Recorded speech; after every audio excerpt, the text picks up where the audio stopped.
All right, guys, welcome back. I know you've missed me and Michael's beautiful faces. I know you guys missed us.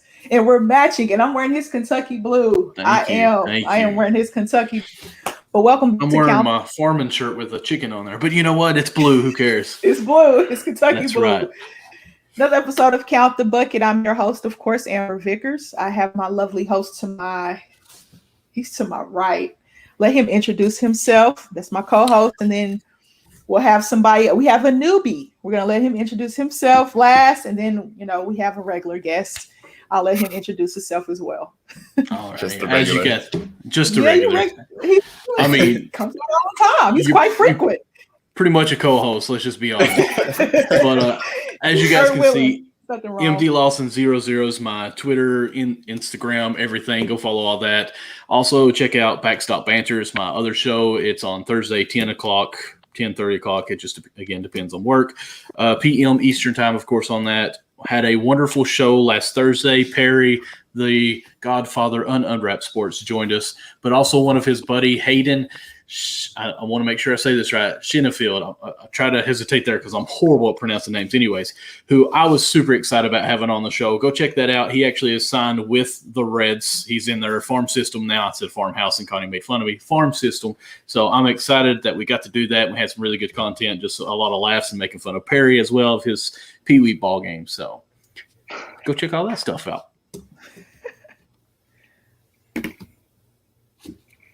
Nick, you want to go next? Yeah, Nick, I'll go. As y'all know, as they said, I am a regular of Count the Bucket. Nick Andre here, basketball writer, basketball analyst. Make sure to follow me on Twitter at Nick Andre ATR. Check out my link tree. And I just want to say this now. I went to go play pickleball today, and I turned my ankle, so my ankle is hurt really freaking bad. So it sucks. Like my first pickup game in probably a year, and then this happened. So, but besides, I'm doing great. I have comments about that, but I'll save those for later. Go ahead. I'm old. What's up, guys? My name is Brandon Vicuña. First time on the show. Super excited, super happy to be here. You can follow me on Twitter at Brandon Vicuña. On Instagram, Brandon.Vicuña. It's real simple. Can't wait to get into it. Thank you guys for having me. No problem, Brandon, and welcome. He is 48 hours into the Unwrapped Sports Network. So if that long. Yeah, so we appreciate his participation. So yes. So Brandon, let me break you in real quick. Favorite NFL team, favorite NBA team, favorite MLB team. All right. So I live in LA and I hate all LA teams. So football. I'm a New York Football Giants diehard. I'm a Miami Heat diehard. Okay. And then I guess they're not LA, but I'm a Los Angeles Angels fan. They reside in Orange County. Mm-hmm. So those are my three teams. Those are my big three. Okay, those are his big three. All right. So lives in LA, hates all LA teams. That's very rare because we have a lot of Lakers fans in the Unwrapped Sports Network. Oh my goodness. It is a lot of annoying Lakers fans. What? They're not. Hey, they're not gonna like what I got to say today about the trade and everything. Good. Good. Okay. All right. So happy day. Oh, happy day. All right. Sorry, guys. This is what we do. Okay. So you want me to do the first sponsor? I'll do the first one. All right. Sure. Okay. I'll go and hop into it because I pulled it up. Kind of, sort of, kind of. So I'm going to share my screen with you guys. We're going to hop into the first sponsor. Check out teespring.com/stores/unwrapped to get all your Unwrapped Sports Network gear. Brandon, this is the reason why we have a lot of Lakers fans. You see all this LeBron stuff down here? Perry. That's why we said what we said. So all the live lineups have gear, of course. We got some OG gear. Here's the live lineups gear. We got Fights Unwrapped, Gen Z, Fourth Man Pod. The big three is huge right now. The People's XFL show. Of course, my show, Ladies First. So beautiful. Saturday Standouts is now with Ethan and Caleb. Mm-hmm. Well, go ahead, Michael. Shout yourself out. And look at that beautiful Backstop Banter. I mean, that shirt is top of the line. I have the mask. I never wear it. just the mask is so weird. I actually like the Gators better. But anyways, I have the mask and I love it. That's what I should have said. Go ahead and buy that and help support our show on the Thursday night show. There we go. And then Business Casual Basketball with Aaron. He goes on before Ladies First. Keeping It Blunt, the Prop Bros, and the Long Ball Lounge with Jesse. So check out teespring.com/stores/unwrapped. You know, Amber, where's our shirt for this show? We haven't been able to make a thing yet. You gotta get one, man. We need a shirt. We do. I mean, I live in LA. Like we have a very busy city here. I'll wear that every day and get some more people tuned in. I'll just walk down Santa Monica, there you Venice. go.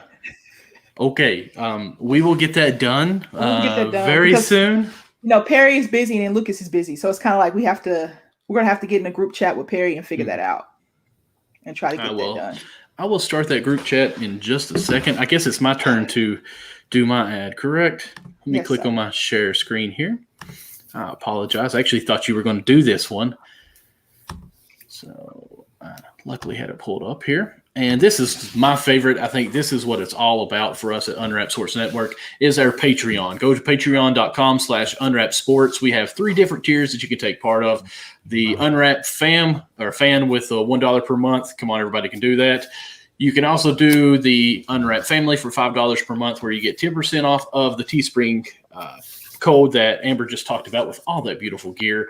And then you can also watch our Discord that we can chat around with everything. But the main one that we like to really push for you is the Unwrapped VIP, where you truly care about our shows. It's only $10 a month. That's not that much for a whole year. It's maybe 3 Big Macs a month that you can not eat and get that 20% off on that Patreon code for the Teespring shop, access to our 24 Patreon only Discord chat where you can actually interact with us. And then also this enters you into a monthly giveaway of some sort, some type of memorabilia. I think we did the Ricky Williams helmet last month, and I honestly don't know what we're going to be doing for this month. It's awfully fresh. We're coming up on the 1st tomorrow, so not really sure 100% yet. I know we need to get with Perry on that so we can decide. Did my screen not show? No. Really? Nope. I apologize because I scrolled in everything on that. Well, it took Amber's a second to show too. It was beautiful on my end. Okay, it was beautiful on Michael's end, but you guys know if you're regular watchers of the show, you know what it looks like, right?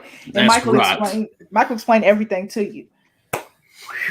Okay, Michael, we're going to do this for you. I'm going to show the draft lottery. I mean, not the draft lottery, the draft order. There were trades being made. There were trades made before the draft. So we can get a great idea of our takes about the NBA draft. Okay. All right, here we go. I'm going to share my screen. Come on, screen share. You know you want to do it. All right. And why she says it's for me, guys, is because where I do have my Backs Up Banter show as well, Thursday was a very important day in baseball. It was the trade deadline, so I was kind of focused in on that because the season still ain't going on. So when it comes to the draft and what all went on other than the Westbrook trade, I'm kind of left in the dark here. So I'm here for information, and I'm ready to absorb. We know picks 1 through 3 were made at noon. Okay, picks 1 through 3 were made at noon, so we knew those picks. When it got to 4, 5, and 6, that's when the draft got interesting. So, who wants to start? And what pick do you want to start on in the first? Let's do the lottery. So the lottery is the first 14, correct? Yes, 14. It won't let me show it. Okay, so in the first 14 picks, what was you guys' biggest surprise? Whoever wants to start. I'll probably say Scotty Barnes going to Toronto. I don't know exactly why, because now that I've had a few days to actually think about it, he really does fit with that team and their transition. But I don't know. It's like when I did my own projected draft, I would have probably picked a guy I don't know, Suggs or even Evan Mobley. I don't know, but for Scotty Barnes to actually go there, with the versatility that he brings to the table as far as, playmaking, being able to defend 1 through 5, and then also being able to be a slasher, I think he brings a lot of versatility to that team. I mean, the only thing that he probably does have a problem with that he can get better at is shooting. But besides that, I think that with his ability to get better and his energy that he possesses on the floor, I think it's going to definitely be great for Toronto going forward. What do we think they're going to be doing like in the near future with that lineup, though, with him being small forward and they already have their small forward, and we don't know what's going on with Kyle Lowry here during this offseason. I know we're not going to try to get a free agency and all that kind of moves, but do we see him becoming one of the starters right away? Are we going kind of big a little bit on this? Can we see him at shooting guard possibly? Well, the way that I can possibly see it is I kind of look at it how last year, like the Laker team, like they didn't really necessarily have a point guard. LeBron was kind of the point guard, but then they had KCP and Avery Bradley. I think somebody else starting in that backcourt, so they could possibly do that, and then possibly have a backcourt of Fred VanVleet and OG Anunoby, if you can say, and then have Siakam and whoever played the 5 Boucher. So that could possibly work, or I don't know. Honestly, I mean, Nick Nurse is really just gonna have to like juggle up like a bunch of these guys and see like which rotations work and which rotations don't. I can give you their starting 5 right now. It'll be VanVleet, Anunoby if he stays, Scotty Barnes, Siakam, and Boucher. That'll be their starting 5. And that defensively is a nightmare with the Lakers. Yeah. And they have Nick Nurse is a mad scientist enough to where he can make all those big guys work well together. Boucher knows how to step out. He can shoot. He's very athletic. Siakam is a force to drive. He can step out and shoot. Scotty Barnes is like you said, very versatile, can guard 1 through 5. So yeah, they're going to end up having one of the best defensive efficiencies in the league. Yeah, that is going to be scary. And Toronto will be back in the playoffs next season. Without question. That's my prediction. The big question on Toronto is, what do you do with OG Anunoby? What are they going to think there? We can't talk free agency yet. But I think that's a question in Toronto. Now, is he a free agent this year? I think so. I have to look it up because they were talking about OKC writers were talking about getting him to OKC because he's still young, relatively young. But you can look that up. So here's the deal. Kyle Lowry, right? Kyle Lowry's dangling there. When Nick and I did our preview for the guards, we were thinking, okay, Jalen Suggs is going to Toronto, right, Nick? We were like, okay, yeah, that's a surefire pick for Toronto. But then there was some reports saying that he had a bad workout. I don't see Suggs having a bad workout. What is classified as a bad workout in the NBA? Because I don't know. Anytime I work out, I mean, Michael, you're the bearded hero. You know what I mean? You can do it. Don't worry about it, Michael. As long as this keeps growing. But even that, like, I mean, even if these teams, go out and try out for a team and they just have one bad workout, I don't think that should like overshadow everything that they did in college or wherever they came from. Like Jalen Suggs had a great run in the NCAA tournament and even throughout this year with Gonzaga. So like just having one bad workout, I don't think should overshadow what he's done in the past. All right, Brandon, what about you? What are your takes on the lottery picks? I think the biggest losers right now, after looking at the lottery, are the Warriors. You had 2 lottery picks. You have Steph ready to come back, who still wants to win a championship. You have Clay ready to come back. Draymond, you don't like Kuminga? Not when they could have traded both those picks and got a good superstar, like they were all talking about. Everyone was ready for them. I don't like the thought of Ben Simmons there.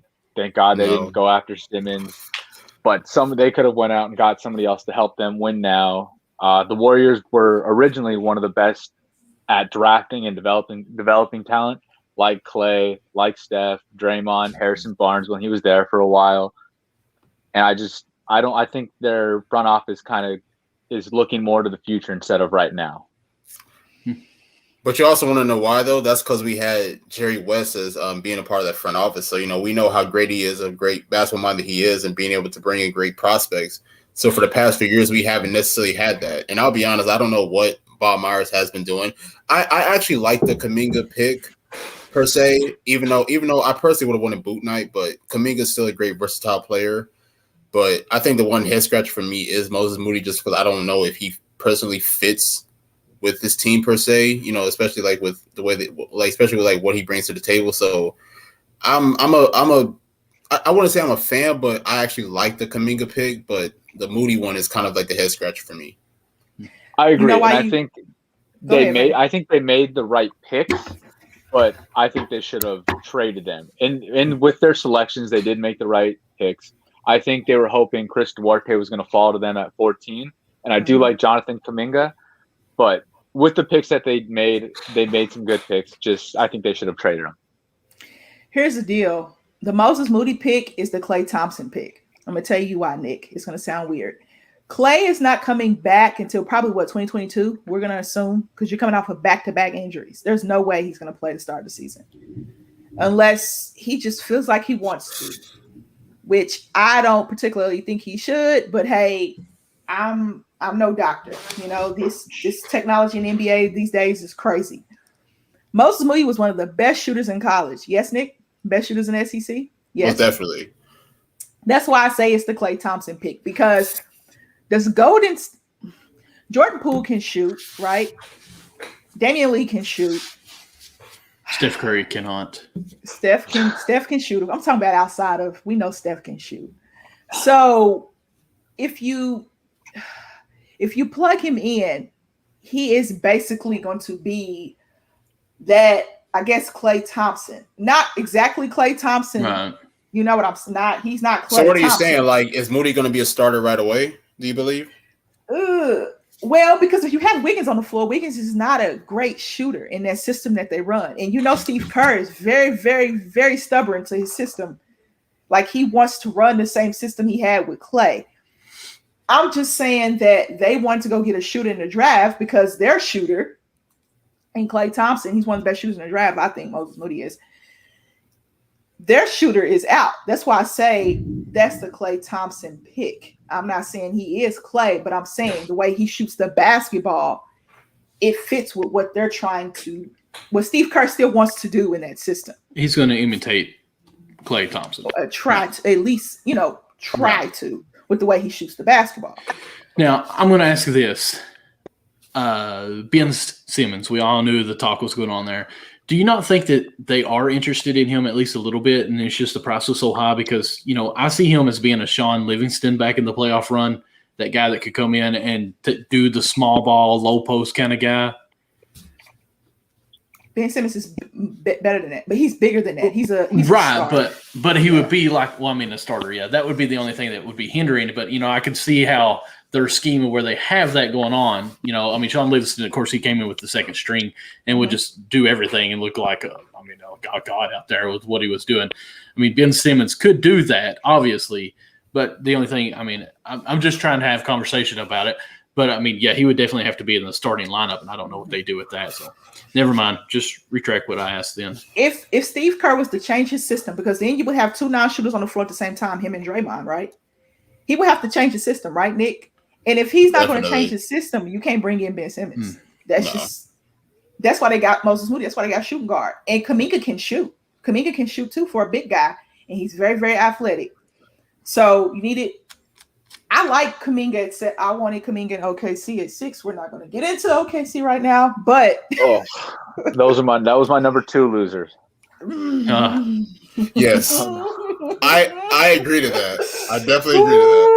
I have strong feelings about the number 6 pick. I really do, because that is a reach. We have 5 point guards, I think, on the roster, 4 or 5. Well, Shea, we're going to slide Shea to the 2. Okay, I get that. Ty Jerome, Trey Mann. I'm not too upset about the Trey Mann pick because he can come off the bench and contribute. One of the best scorers in the SEC last season. Let me think. Then you drafted Josh. So I'm really trying to figure out what Presti was doing there with that pick. They said they loved the workout he did in California. They loved it. They loved him, and he was on their board. Now, I can say this for sure. Kuminga and Scotty Barnes were also on OKC's board. Kuminga was still there. Scotty Barnes was gone. I think Scotty Barnes was number 1 on their board. I don't care what they say. I think Scotty was number 1 on OKC's board. And when Toronto took Scotty Barnes, which took everybody by surprise, When Orlando took Suggs, that took everybody by surprise. And then when OKC did the OKC thing and took Josh, everybody was like, what? My Twitter, even writers for OKC was like, whoa. Like that was a surprise, but OKC doesn't talk about what they do. They had a private workout with him. Nobody knew about it until draft night. So, okay, guys. This doesn't make any sense. It doesn't. And I'm trying to see the vision. Go ahead, guys. I'm trying. I'm sure you guys saw the meme where it's like had a list, like his list of weaknesses. It says weakness: ball handling, shot creation, outside shooting, on-ball defense, athleticism. Like, is your weakness playing the game of basketball? And you got drafted 5th or 6th overall? It was a stretch. Well, the thing about Giddey is that Giddey is slowly improving his overall game. I mean, his playmaker is obviously like a number one factor in it, but I mean, like even throughout like this past year overseas, I mean, he was becoming a better scorer off the dribble, a better 3-point shooter, a better attacker. So he was improving as far as those aspects in his game. But I personally just never would have seen him going number 6 to OKC. I didn't either, and all the writers and the people that I follow on Twitter that, write about OKC, keep up with OKC, said we got Kuminga and Scotty Barnes there sitting at 6. That's what OKC wanted to do. One guy was off the board. So we're like, okay, I'm thinking Kuminga. I'm on the live show, Nick. I'm like, Kuminga or Book Knight. They also had Book Knight on the list. So I'm like, okay, you can put Book Knight and Shea in the backcourt together. That's nice. That's beautiful. And then when they picked Josh, Ethan said, oh, you're not going to like this pick. I'm like, oh, my goodness. If they get the center from Turkey, even though we do need a big man, if they get the center from Turkey, they went international. They're falling in love with their internationals. Let me tell you, OKC is falling in love with their internationals. So that pick for me was a bit stretched, too.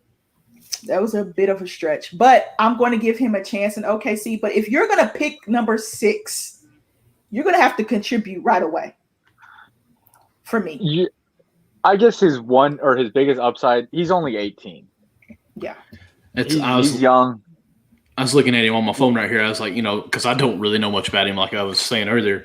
But what's almost comical is how they're trying to upplay him with the words on all of these like little writings that's going on, and it says he has a cool accent. Like was on 3 of them. He's got a good accent. I'm like, what about basketball? So. That would scare me a little bit. My thing is, like, I don't even like recall any expert or anybody having him like as a lottery pick. Like throughout like all the mock drafts I've seen, he was like 15, 16, 18. So like for him to go 6, that was really, really high. I told you that. I remember when we did our draft profile on him when we did guards. Yeah, we did. Mm-hmm. And Chadford's big board had him out of the lottery.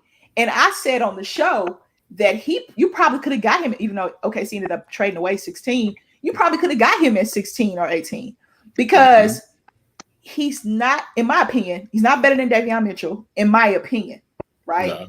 No. Book Knight either. So you probably could have got him further down the board, but OKC reached and they went and got him. I think what Sam Presti is thinking is that OKC has a lot of picks coming up, and they still have Kemba Walker to figure out what they're going to do with. So, yeah, it's a mess. Kemba's on the squad too. That's another point guard.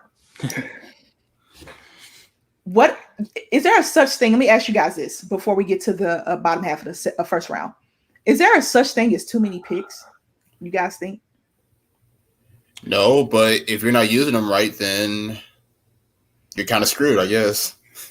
I mean, I can understand what you're saying as far as the question because for some of these teams with one pick, like you focus on 3 or 4 guys and think, okay, these are 1A, 1B, of who we're going. With these other picks, you almost have to have 3 different boards going on. Okay, these are a group that we may get in this area. Let's focus on them.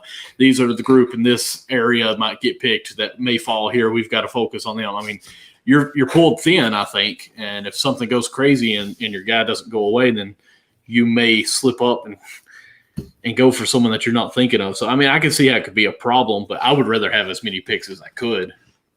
Okay. Brandon, what do you think? It's a tough question. I think you can have too many picks because eventually, what are you going to do with if none of those picks pan out?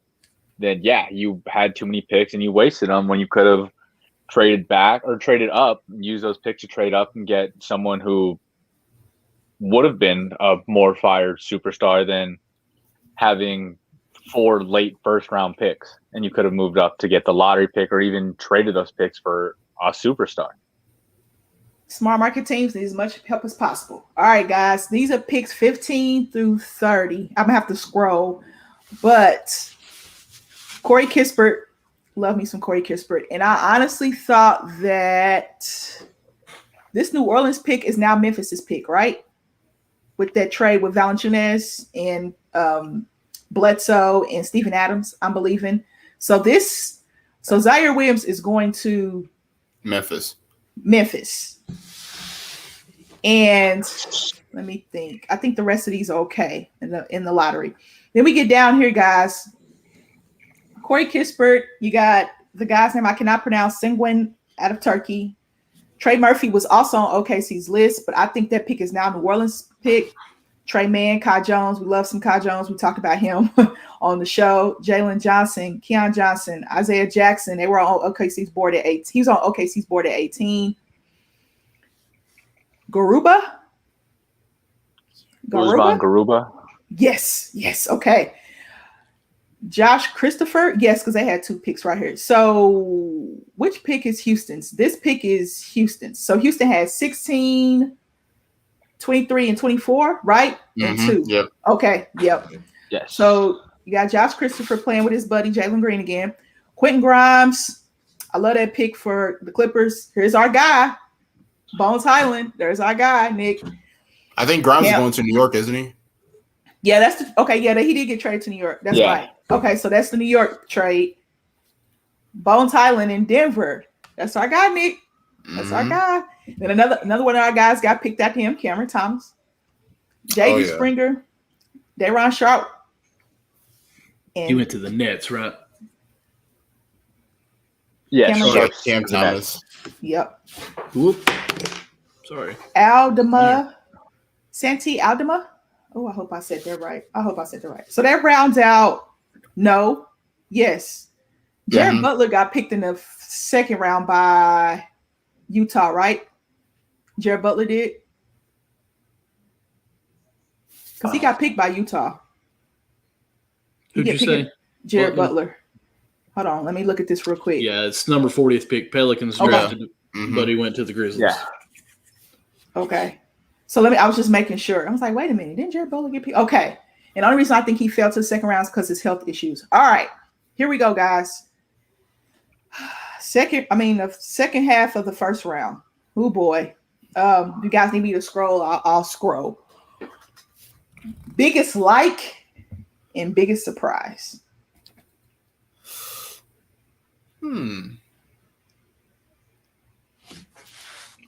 This is in general for the first round. I love what the Hornets did. Kai Jones, stud. Not to go back to the lottery, but James Bouknight with LaMelo Ball, that's going to be fun. That's going to be fun. Wanted him in Golden State. I wanted him at OKC, so hey. I like Charlotte. We're hurting. We're hurting. Go ahead, Brandon. We're hurting. Yeah, I'm a big LaMelo fan. Played against him in high school, so I'm gonna root for him no matter what. But yeah, love what they did. Really excited to watch Josh Christopher and Jalen Green play together again. At ASU, Josh Christopher really looked like he could care less, and I think he was looking forward to the NBA, hoping he gets back to playing the way he knows how to play and taking the league over. All right, Nick. Is there a pick you didn't like, Brandon? Is there a pick you didn't really care for? Let me scroll. No, I think I'm okay with most of these. Corey Kispert's going to help the Wizards a lot as well. He's going to help them space. So yeah, I think the second half was drafted pretty well. Okay. I have to agree to that. I don't see one that I necessarily hate. But I think the one that I probably love the most is 27, where Cam Thomas is going to Brooklyn, just because, especially playing with like those three superstars. I feel like, hopefully, I feel like Steve Nash will possibly utilize him early and try to like help him get a feel for the NBA. Even at the beginning of the year. So, and that's what you needed from Brooklyn as well. I mean, especially when you look at guys like Joe Harris, who struggled in the playoffs, and like a bunch of other guys who wasn't really contributing. Cam Thomas is probably one of the best scorers in this draft class, if not the best scorer. He's able to score at all three levels of the floor. So for him to possibly like come in and contribute right away, and then possibly take the pressure off of those three superstars, I think it'll be remarkable. He's going to replace. They traded Landry Shamet to the Phoenix Suns, which I think Phoenix won that one. And then the Nets got Javon Carter. Javon Carter can play some dang defense. I loved him at West Virginia. Cam Thomas is going to be Landry Shamet, but I think he's a better scorer than Landry Shamet. Exactly. Hell, he might even take Joe Harris' starting spot. Who knows? Yeah, Joe. Come on, Smoking Joe. I mean, Joe could not buy a bucket, and it hurt me so much. All right, Michael, do you have any questions before I get into my little spiel? Well, I just want to ask how you all feel about my Kentucky guy with Isaiah Jackson going to Wizards. Like, to me, that makes no sense. And as a Kentucky boy, seeing how he played, like, he's not really a guy that's going to be able to create offense on himself, but like he's just the garbage guy plays great defense. I think he's going to Indiana, isn't he? I was thinking he was traded to the Wizards. Wizards got that pick in the Westbrook trade. Okay. He was. Oh yeah. Oh no, right. You're right. No. You're actually right. He's going to Indiana. Okay. Yeah, Lakers drafted him, officially traded to Pacers via Wizards. I'm sorry. Oh, okay. The Wizards. Okay. So Wizards trade that pick away. So do y'all like him even in the Pacers? Okay, I'm a little more better on the Wizards or Pacers. It's a little bit better of a team, but I don't see playing time right away for him at all. Oh, yeah, without question, especially with guys like Sabonis and Miles Turner being in that front court. But then again, Miles Turner can be injury prone as well, so you just never know. But for me, I don't know. Like, I could see Isaiah Jackson possibly getting some G League time, basically, starting out possibly there. And then possibly, like, the more that he develops, and continues to produce, he'll probably get called up. So, I don't know if he'll get minutes right away, considering, like, Indiana's rotation and how deep they are. But I definitely think eventually he will get his playing time. And I do think that's what was so valuable of him is how raw he is. I mean, it's just natural talent, what he does.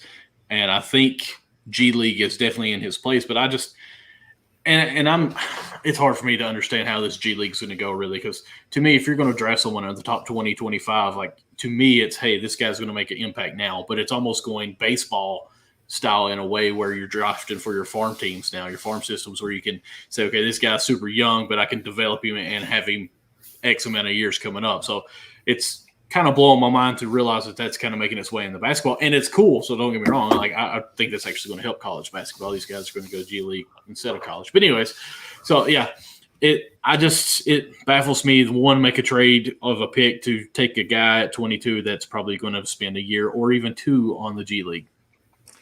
And developing players is very important in NBA. We all know that. So here's the players that I think in this. Let me scroll. In this bottom half, that I think are probably going to be immediate impact players. Let's see. Let me share that. Okay. I think. Can you guys see it? No. It's loading at the moment. It's loading? Yeah. Come on now. Amber, I don't know if you can see the comments coming in, but I'm trying to post on here. Yeah, here we go. Awesome. Thank you, Perry. We're Lakers to the moon. Oh, boy. See what I'm saying? Lakers fans. Everywhere. There's Cowboys fans. Oh, wait, that's me too.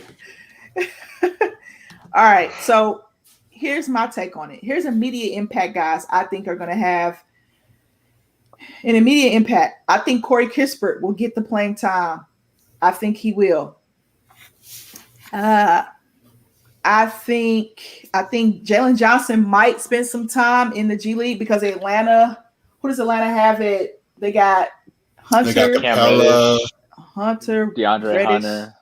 Yeah, that's gonna be hard for him to see the floor. Didn't they make a trade? Chris Dunn went to. It was a 3-team deal. Chris Dunn, Tristan Thompson and somebody else. Yeah, he went to Boston. Okay. Tristan Thompson went to Atlanta, then Sacramento, correct? And then he didn't spend much time in Atlanta. Kardashian, you can thank the NBA for that. If you know, you know. And then there was another player involved in that trade, right?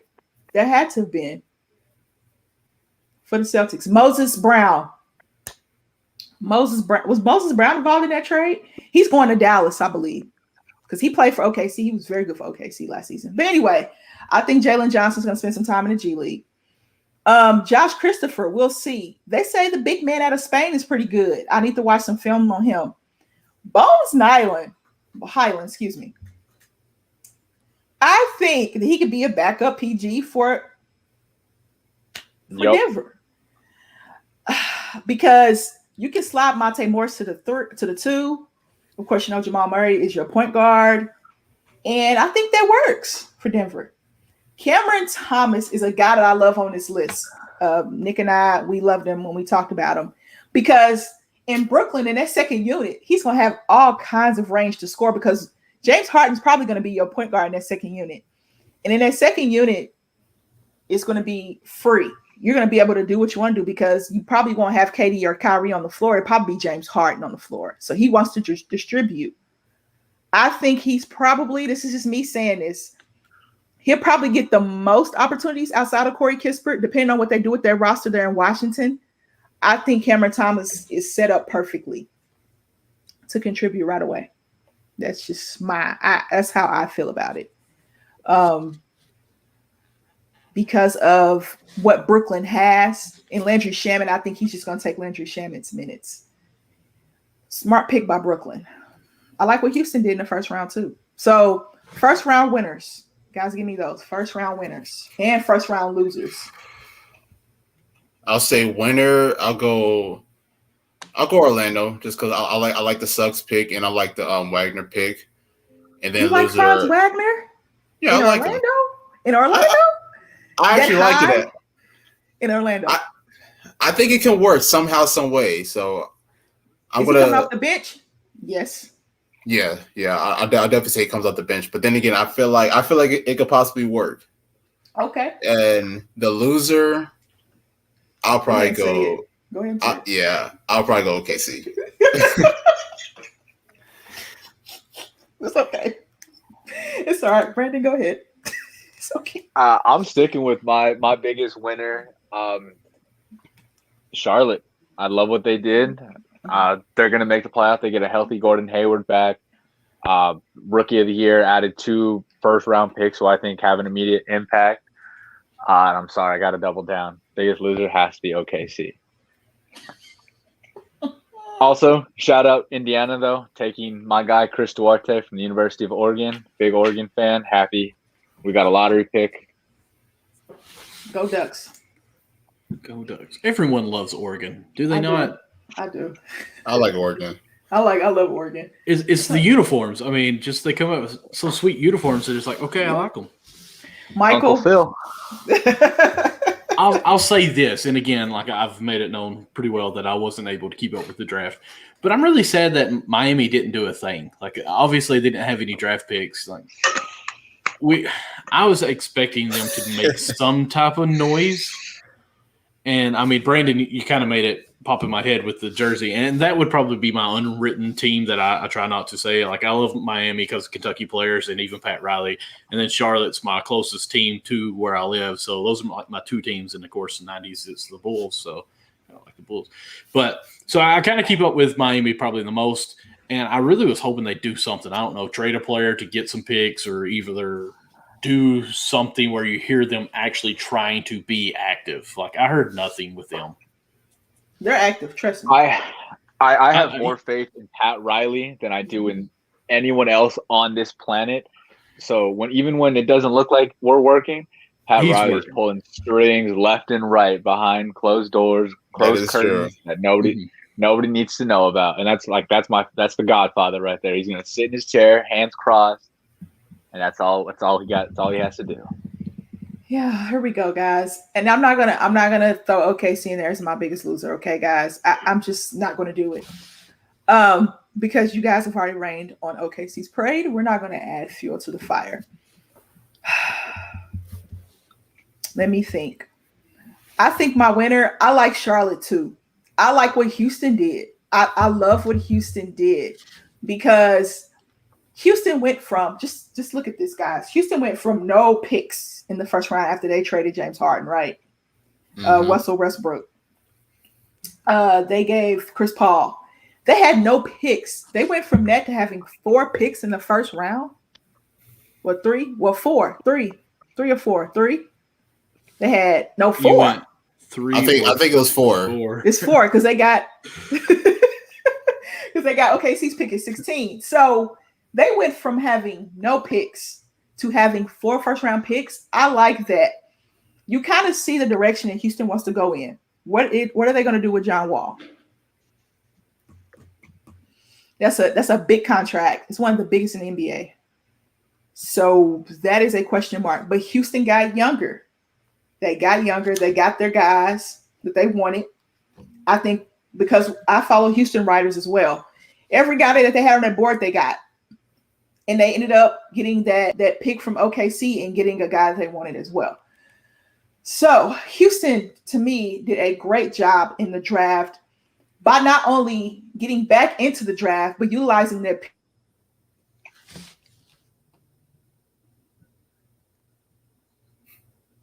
Okay, did she freeze or did I?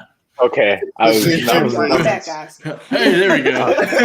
Whew, there was a cliffhanger there. Whew. I thought I was the only one. Yeah, I did too. I see you do this. It's like, okay, so it's not me. I'm sorry, guys. But I like what Houston did to get back into the draft, and I like how they drafted because every guy they wanted on their board, according to writers that I follow from Houston Rockets, they got. So the losers, I don't know much about Primo, Josh Primo. I don't know much about him. Nick, you know much about him? San Antonio. And if San Antonio picks you that high, then there's something that they know that we don't know. That's all I was gonna say. Too. Yeah. So RC Buford and Greg Popovich, whatever you're doing in San Antonio, I'm a San Antonio fan too. I trust in it. I just don't know it yet. Indiana got a sneaky good pick. He can score. Cam Thomas can score, but this guy can score too. I stayed up and watched Pac-12 games. So I like it. I like the first 14 picks to me, some reaches. We all know that. Some reaches. Sacramento has so many point guards on their roster, just like OKC does. They took Davion Mitchell. I didn't understand that pick, but hey, to each his own.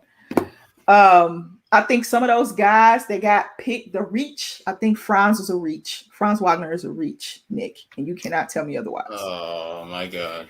I just, if you're going to pick somebody at 8, I'm thinking, okay, pick a guy that's going to have impact, right? If you're going to spend that pick at 8, because Orlando and their picks have not been the best, right? And you're going to probably play Cole Anthony and Jalen Suggs together, so you're going to move Jalen Suggs to the 2.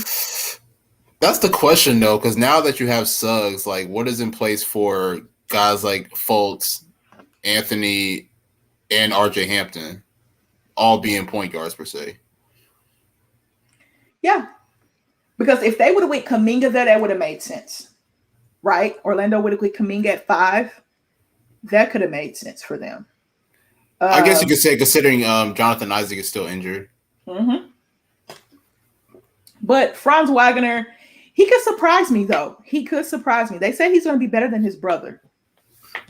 So we'll see. Go Big Blue. That's not saying much. I don't think that's saying much. I know. That's what they say. Chad Ford said he was going to be better than his brother. I still wonder if Siakam is not going to be traded. I don't know. Out of Toronto? That's a good question, guys. Like I was saying earlier, it's just I feel like those two, the draft pick and he, are almost identical. I don't know. But Scotty Barnes can play the 3, though. He can play the 3 because he's so versatile. Right. And I think Pascal Siakam is comfortable playing the 4. So I think that's why it works. These players coming in to the NBA now are more versatile than just a point guard. You're just a shooting guard. You know what I mean? So we'll see. Though. The athleticism now is just ridiculous, insane. Yeah. Yes. That was the first round, guys. Second round got interesting to me too. Some of these guys were first round talents. A lot of these guys were first round talents. So we're gonna look at picks 1 through 14 if my screen will allow. Come on. All right, we'll do 1 through 13, and then don't do that, computer. We'll do it like this, and then we'll look at the bottom half of the second round. All right. I love OKC second round pick, Jeremiah Robinson Earl. I did a draft profile on him last year at Villanova because he was going into the draft. Great player. I love him. I love him. So it's one of the picks I love for OKC. Guys, what do you think about the second round?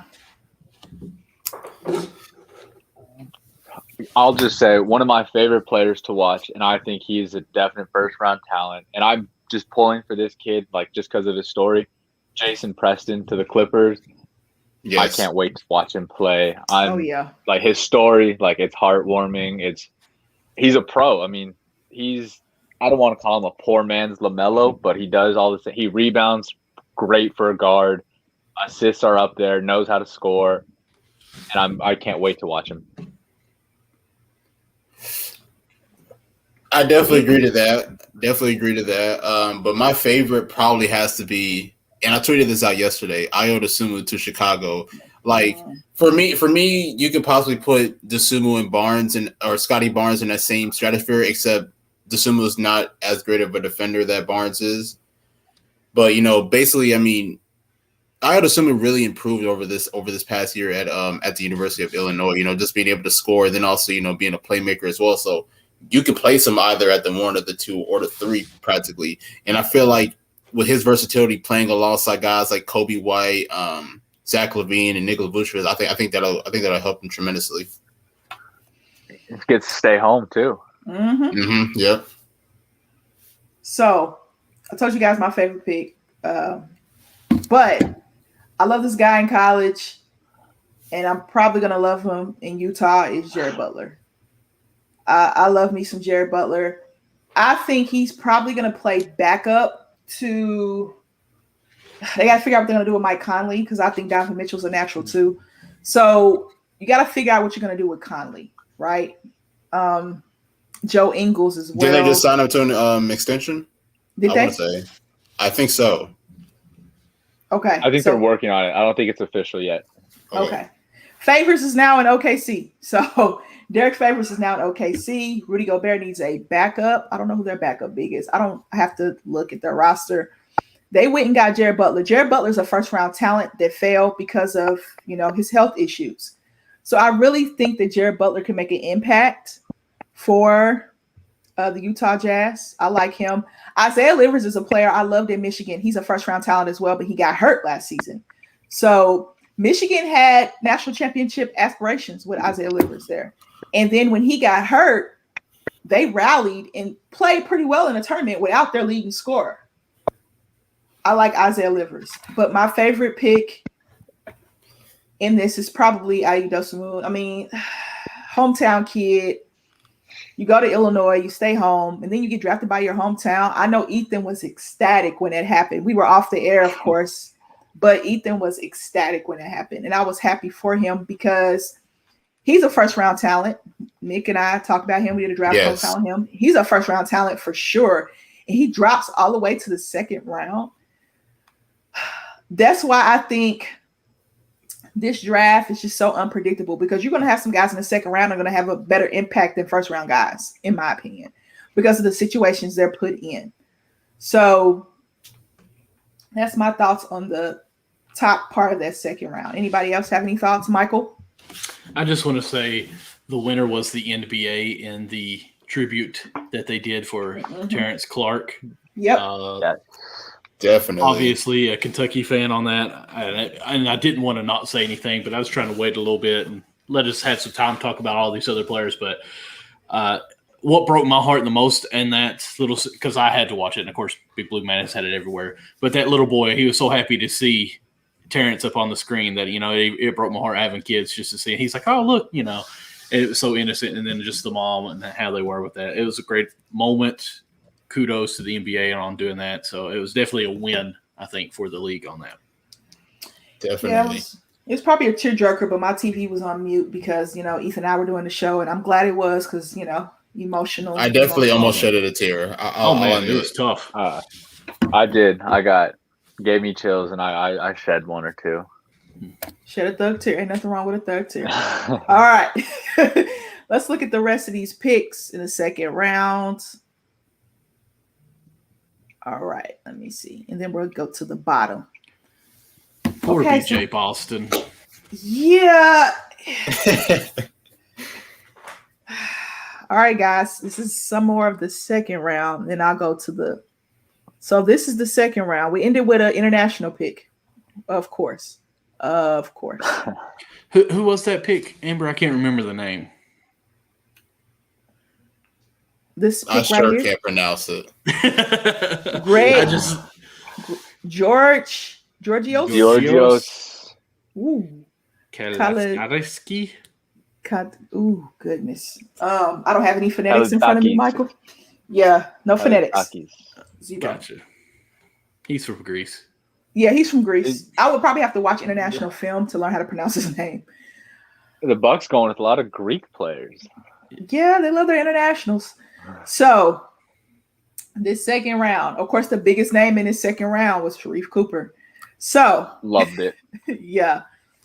Oh, he's gonna, him and Trey are going to. He's going to be one of them. A killer in the second unit. Mm-hmm. Do you think this will be the Splash Brothers 2.0? No. You gotta win. You gotta win. Like that. Okay.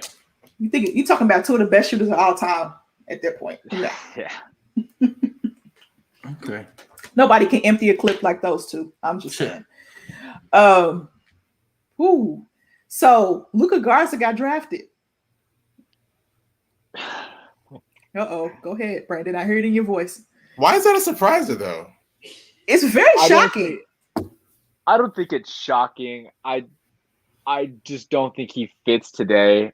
I mean, if you can develop him to play like Nikola Jokic, I mean, the guy jumps an inch off the ground. He's not faster than everyone. He was just more skilled than everyone in college, and then now you're going to the league where everyone's just as skilled, and these big men are probably 3 inches taller, can run a lot faster, and that slow jump hook or slow fadeaway you're shooting is getting sent to the fourth row. All right. That was very. And he has cement. He has cement in his shoes, and he's not guarding a single pick and roll.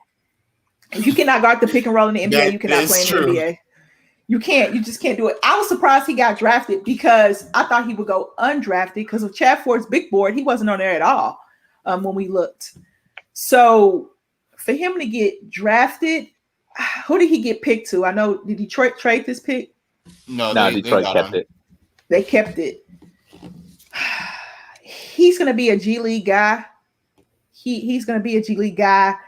And you can be a great college player, right? But that translation to the pros is a different animal. It's so different. You can average 25 in college and get to the pros and not play at all. You have to have something in your game that translates. I think personally, this is what I've been told from pro basketball players, that shooting is the easiest thing that translates from college to the pros, because if you can shoot, you can shoot. They said that point guard position is very difficult to translate because in the NBA, being a point guard is a lot different than being a point guard in college. The game is completely different. The game is a lot faster. And I remember when Rondo was with Team USA, when they would have trials and things like that, and the college players, he would practice against the college players, they couldn't bring the ball up against Rajon Rondo. So they talked about that. So just imagine you got Patrick Beverley in your shorts and Marcus Smart in your shorts. Like, that is a lot of pressure to deal with.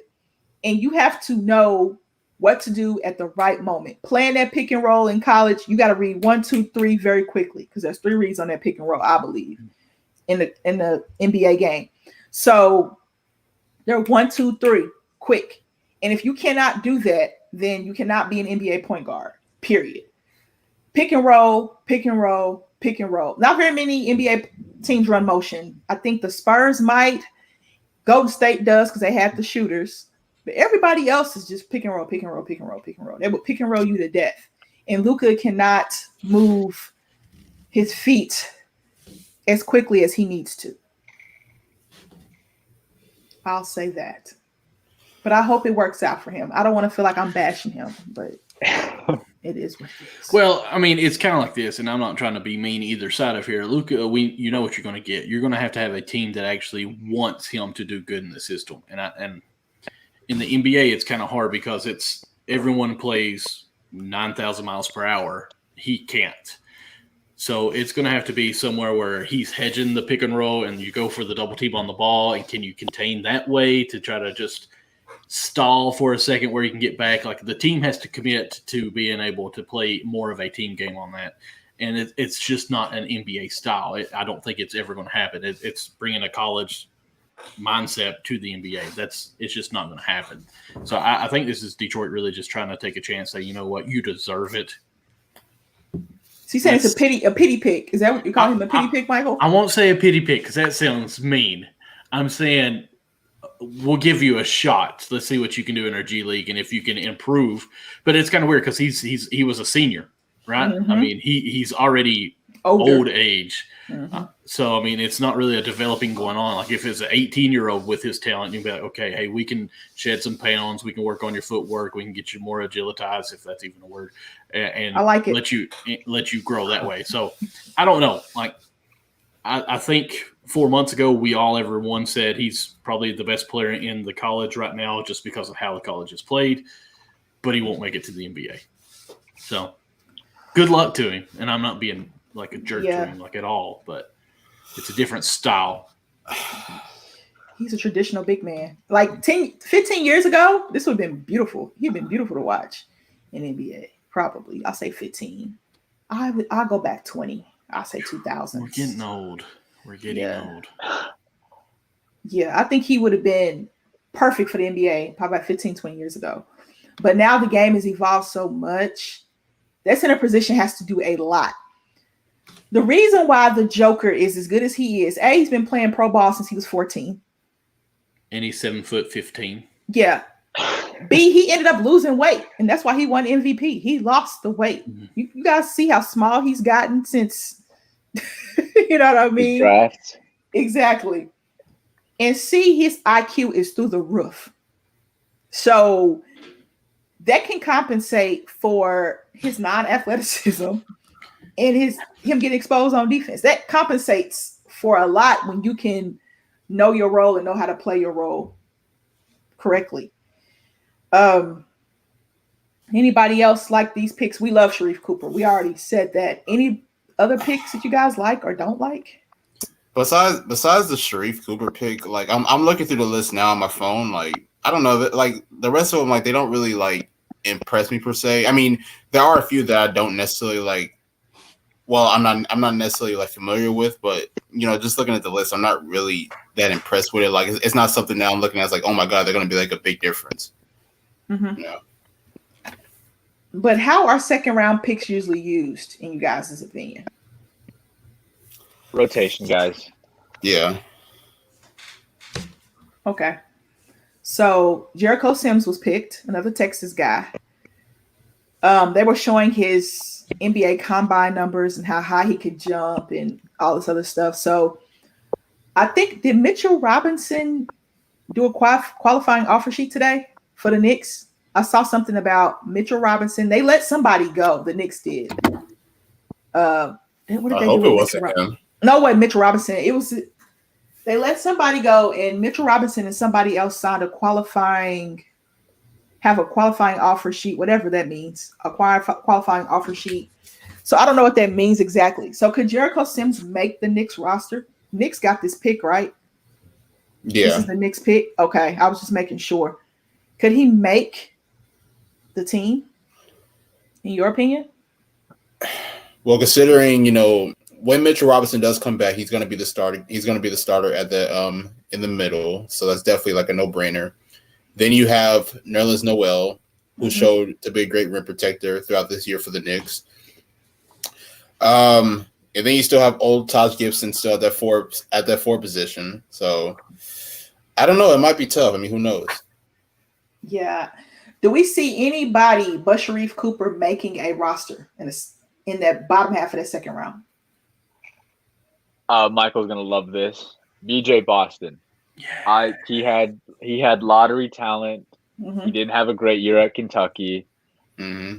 They said his workout wasn't great, but it was I believe a day or the day after of Terrence Clark passing. They said he just wasn't in it. I'm going to give him the benefit of the doubt that it was a little different for him, and he'll adjust the same way I think Zaire Williams is going to adjust, and Josh Christopher. I don't think BJ Boston went to college. I think he should have went to the G League. Yep. Do you think there's like immense pressure on like all these kids that come out of like Sierra Canyon? It's a lot of pressure. Yeah. I think it's a ton of pressure. Like Oak Hill, like that's how Oak Hill was. I mean, it still is kind of like that. But when you go to a preparatory school like IMG Academy and places like Modern, is it Montverde? Mater Day. That preparatory school. Did they have 4 draft picks? Did they have 4? Cade Cunningham, Mm-hmm. Cade Moody, Scotty Barnes, and Day'Ron Sharpe. Yes. All I know is that Joker mask is freaking me out now. Oh. Has anyone else noticed that? Candyman is getting ready to come out, and he has a mirror behind him. I'm just saying. It's, for me, there's a lot of pressure on these high school kids, but I think the pressure is becoming more relieved because you have a choice. If you want to go to college, you can make endorsement deals in college now, play in front of fans and have to go to class. Or you can go to the G League, still make your money, make a little bit more money, I think, in the G League, and do what you want to do. Are you mature enough to handle that situation? I think if you like to be on college campus, you want to play in March Madness, you want to get popular, as I call it, popular, but yeah, popular. I call it popular. I watch I Love Lucy. Don't hold it against me. And why? It's a great show. Okay, I was just making sure. Speed it up. You know what I'm talking about, don't you? Yeah, I do. I don't. As fast as I go. It's the greatest episode ever. I don't understand why players want to go to college and know they're going to be lottery picks because they can really hurt their chances. I think BJ Boston hurt his stock a little bit. He was a flop this year. As a Kentucky fan, he was a flat out flop. Did he or can he be good? Yes. Like you would see plays that he would do and be like, wow, okay, I understand why we even tried to get him to come to Kentucky. And then you would see it was almost like he was out against the world, even his own teammates trying to do too much to excel himself. And I think he got in his head too much, like I'm supposed to be this all-star and I should be able to do this. I wish he would have stayed back one more year, honestly, because he should have been a guy. I said the same thing. And I'm not being a homer wanting him back, but this guy who, if he would have stayed one more year and with the money that you can make now, you would be making money. He would have went from probably making $4 million for 5 to 6 years here, since he's going to be in the second round, to like $4 or $5 million for 1 year in that top 10 pick, because he is a good guy. You can see the talent is so raw that he deserves to be in the top 10, I think. But he hasn't developed it at the college level yet. He needed another year where he could dominate and actually be good. I'm gonna play devil's advocate because of course you are. Trae Young's trainer told me this because why ain't he been on the show then? If you know Trae Young's trainer, I don't know him personally. I just ran into him at the gym one day when I was in Norman. Oh, and when I lived in Norman. Bad advertising. Brandon, just so you know, Amber knows everyone. Like she's played football with, Terrell Owens. I don't know. I have not played football with T.O. That'd be fun though.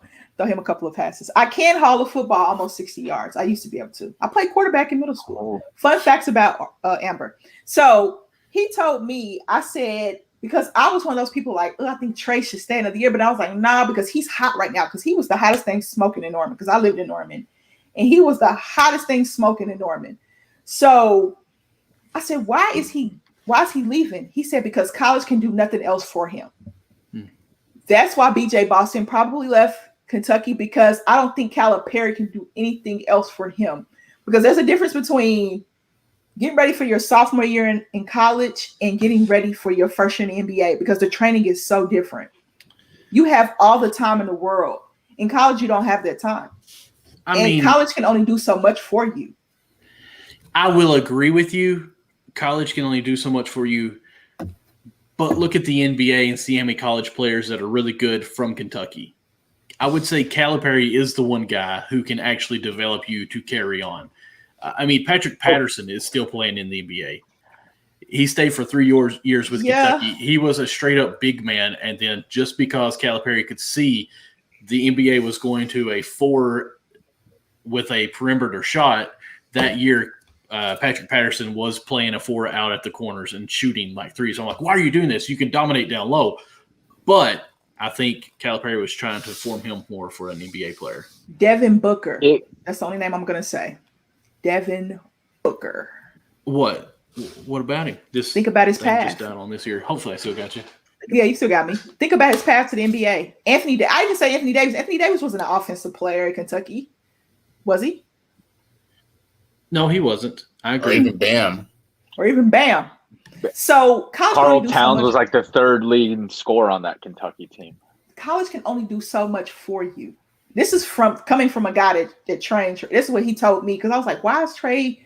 I was trying to figure it out, but I was trying to think to myself, like, Lloyd Noble was rocking because of Trey Young. Like, OU was good because of Trey Young. And you have to follow that momentum. With Boston, I thought he should have played for G League Ignite. A lot of people thought that's what he was going to do. But when he decided to go to Kentucky, I was like, why? Like, because I get Calipari is great developing players, but there's only so much he can do, because there's not a program in college like there's in the NBA. Specifically, it's a program like, let me say it like this. There's a program like that to develop players, but the NBA is more intense. And when you're in college, you're probably you might play against 2 or 3 NBA pro type players during the season, maybe if that. Unless you're at Kentucky, but I mean, just saying. Yeah, but a lot of those Kentucky players didn't pan out either. I understand. I totally understand what you're saying, because I mean, even if you look at like high school ball, like the individual development is off season. When it's in season, it's a team thing, and I totally understand what you're saying.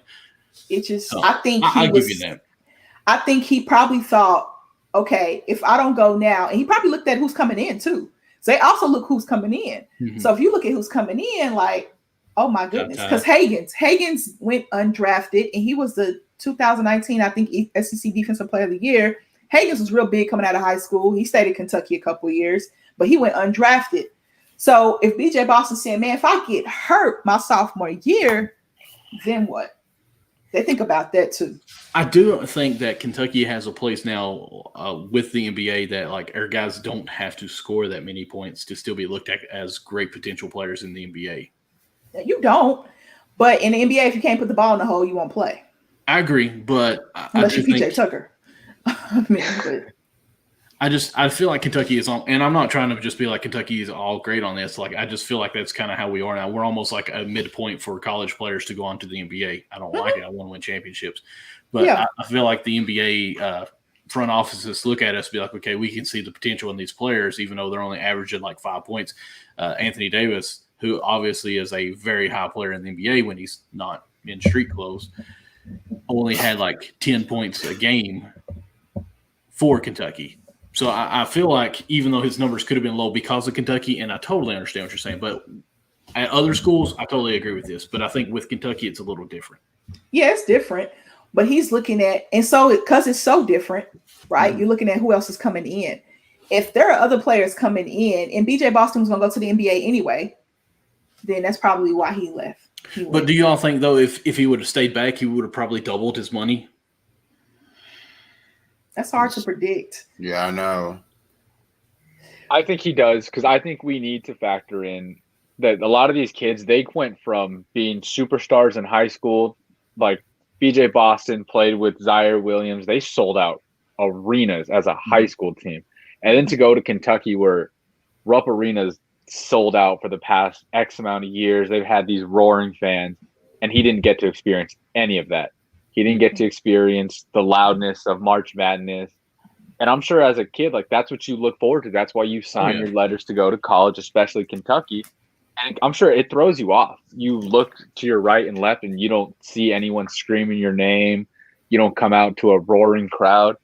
I'm sure it threw him off his game a little bit, and it was just a tough adjustment for him. And I think he can. That's why with sold-out crowds in the NBA, he can finally hear his name again, and it'll be a good transition for him. That's a good point, actually. Does he make the roster? Yeah, Memphis draft him, or did they trade that pick? They kept that pick? Memphis drafted him. Okay. Does he He's make with the Clippers. roster? Oh, he's with the Clippers now? Yeah. Oh, boy. Whew.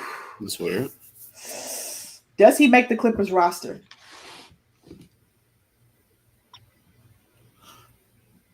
I'm thinking about the Clippers roster. That's tough.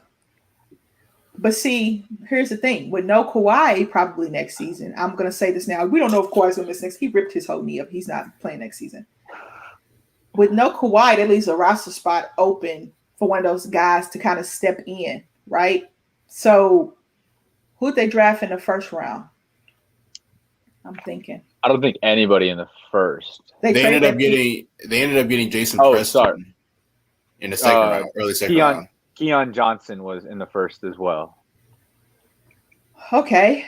Because Terrence Mann's going to have a bigger role. Reggie Jackson. Speaking of BJ, LeBron will be playing against them. Yeah. Yeah. Yeah. LeBron's getting up there. He's the grandfather now.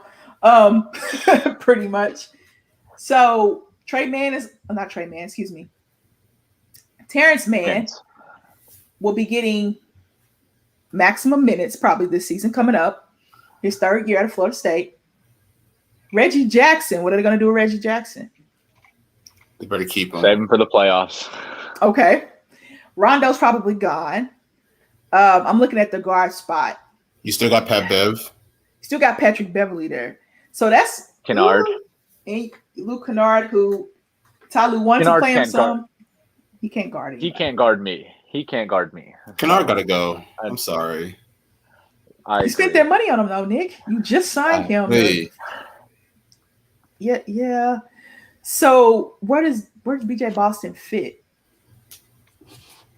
And Preston fit? Are the Clippers going younger?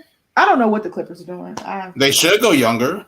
That would be the wise move, but those guys were like coming into the league inexperienced. So I mean, it's definitely going to be tough at the same time.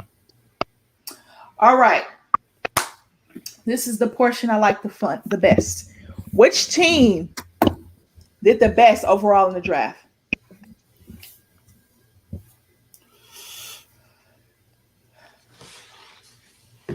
Detroit. They got Cade Cunningham. I'm just going to go there. I was going to say, I'm surprised we've gotten this whole show without mentioning Cade Cunningham.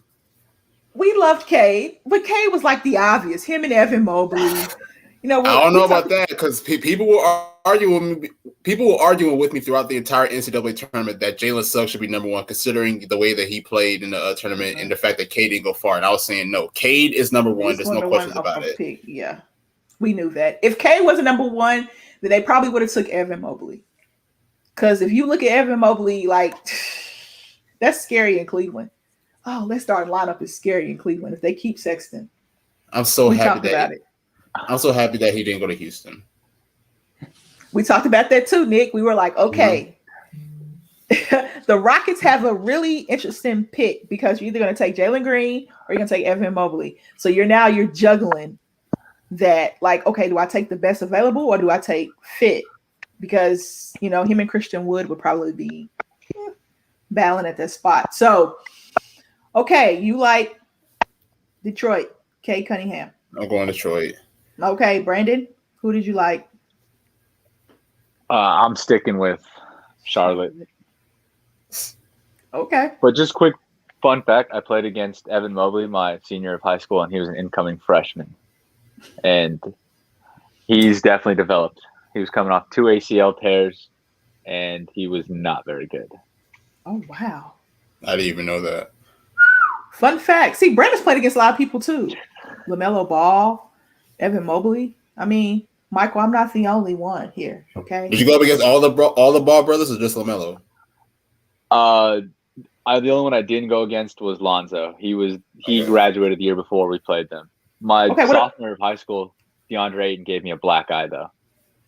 Look at that. See, Brandon has more stories than I do. Okongwu, you played against Okongwu too, then, right? I did. All right. Yep. The forgotten star, Chino Hills. I always said that about him. Michael, are you happy with the way your Kentucky guys went? Not exactly, but I understand. My boss, he's from Tennessee, so he's like, "Can you believe that Tennessee had more guys go in the first round than Kentucky?" I was like, "Well, I mean, I understand that, but man, you know, you're not thinking about Terrence Clark. He was going to be a first rounder. We know that he was a hurt guy, but just hate it that BJ Boston is such a flop in college, and he missed out on a great opportunity to play in Rupp Arena and experience what we could have done for him. But, you know, it is what it is. We're going to come back strong, and we'll produce probably like 3 or 4 more guys next year. That's just how we roll. Okay. I can't be so upset with the OKC pick, okay? I can't be mad at the Josh pick because I feel like I'm a little upset because I wanted Kuminga, okay? And that is just how I feel. I'm entitled to my feelings. People on Twitter would probably rip me that write for OKC and cover OKC because some people like it, some people don't. I thought it was a reach at 6 personally, so I will not put my hometown team into the fact. I really like what the Pacers did and who they got because I think he is going to be able to fill it up with the second squad. He probably played with one of the Holiday brothers. I'm not quite sure what they're going to do with Miles Turner, TJ Warren, and also Brogdon's been in some talks as well. So Indiana has some things to figure out. Rick Carlisle, I think he's going to be playing for a great coach in Rick Carlisle there in Indiana. So Chris, go Ducks. I'm rooting for him. Also, so the Pacers and Charlotte. Cam Thomas is probably my favorite pick because of what he's going to be able to do for Brooklyn, and he's just going to be replacing Landry Shamet. That's a beautiful situation. Nick, I see you smiling. I know you like it. I'm team Cam Thomas all the way. Yes, because he can fill it up. So and Bones Highland. Bones Highland, of course. Yeah, Bones Highland is your guy. As I said, when we got to Bones Highland with the Denver pick, when he got drafted in the first round, I was like, yeah, that's Nick's guy. Because we covered him as well. We did a draft profile on him as well. So we're gonna do Rookie of the Year. Woo-wee! Early predictions for Rookie of the Year. This is real early predictions. Oh no. Summer League MVP, then Rookie of the Year. Summer League is next MVP. Because I think that starts next week or something like that. Week after next or next week. Guys, give me your Summer League MVPs. This is going to be hard. But, somebody's got to do it. Golly, I don't know. Summer League MVP. Okay, let's go Rookie of the Year first. Okay, we'll do something a little bit easier. Give me your Rookie of the Year. That's even tough, too. But Summer League, you got to think about second year and third year players that are going to be in Summer League, too. So that's a little difficult. You know what I mean? So, yeah. But Rookie of the Year. Oof. I missed on this one last year because I thought Wiseman would be it because of the impact he would have with Golden State. It would be easy for him, but LaMelo Ball won it. A lot of people predicted LaMelo Ball too, so that was an easy choice. Anthony Edwards was on his tails. My Rookie of the Year. Sorry. I think I'm going to go with Evan Mobley. Oh, you stole mine. Ooh.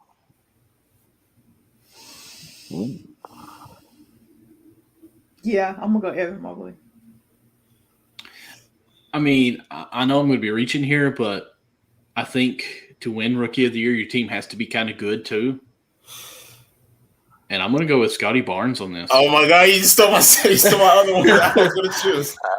So I just feel like the team's going to have a better position than the Pistons, the Rockets, and the Cavaliers. Yeah, they will, but because I still want to know what they're going to do. I have a feeling Siakam may be traded. I'm gonna go Evan Mobley because I'm a big Evan Mobley fan, and I want to say Cade, but that's the obvious pick. You know, we don't want to do that. Yeah, I don't. Yeah, that's why I don't want to do Cade.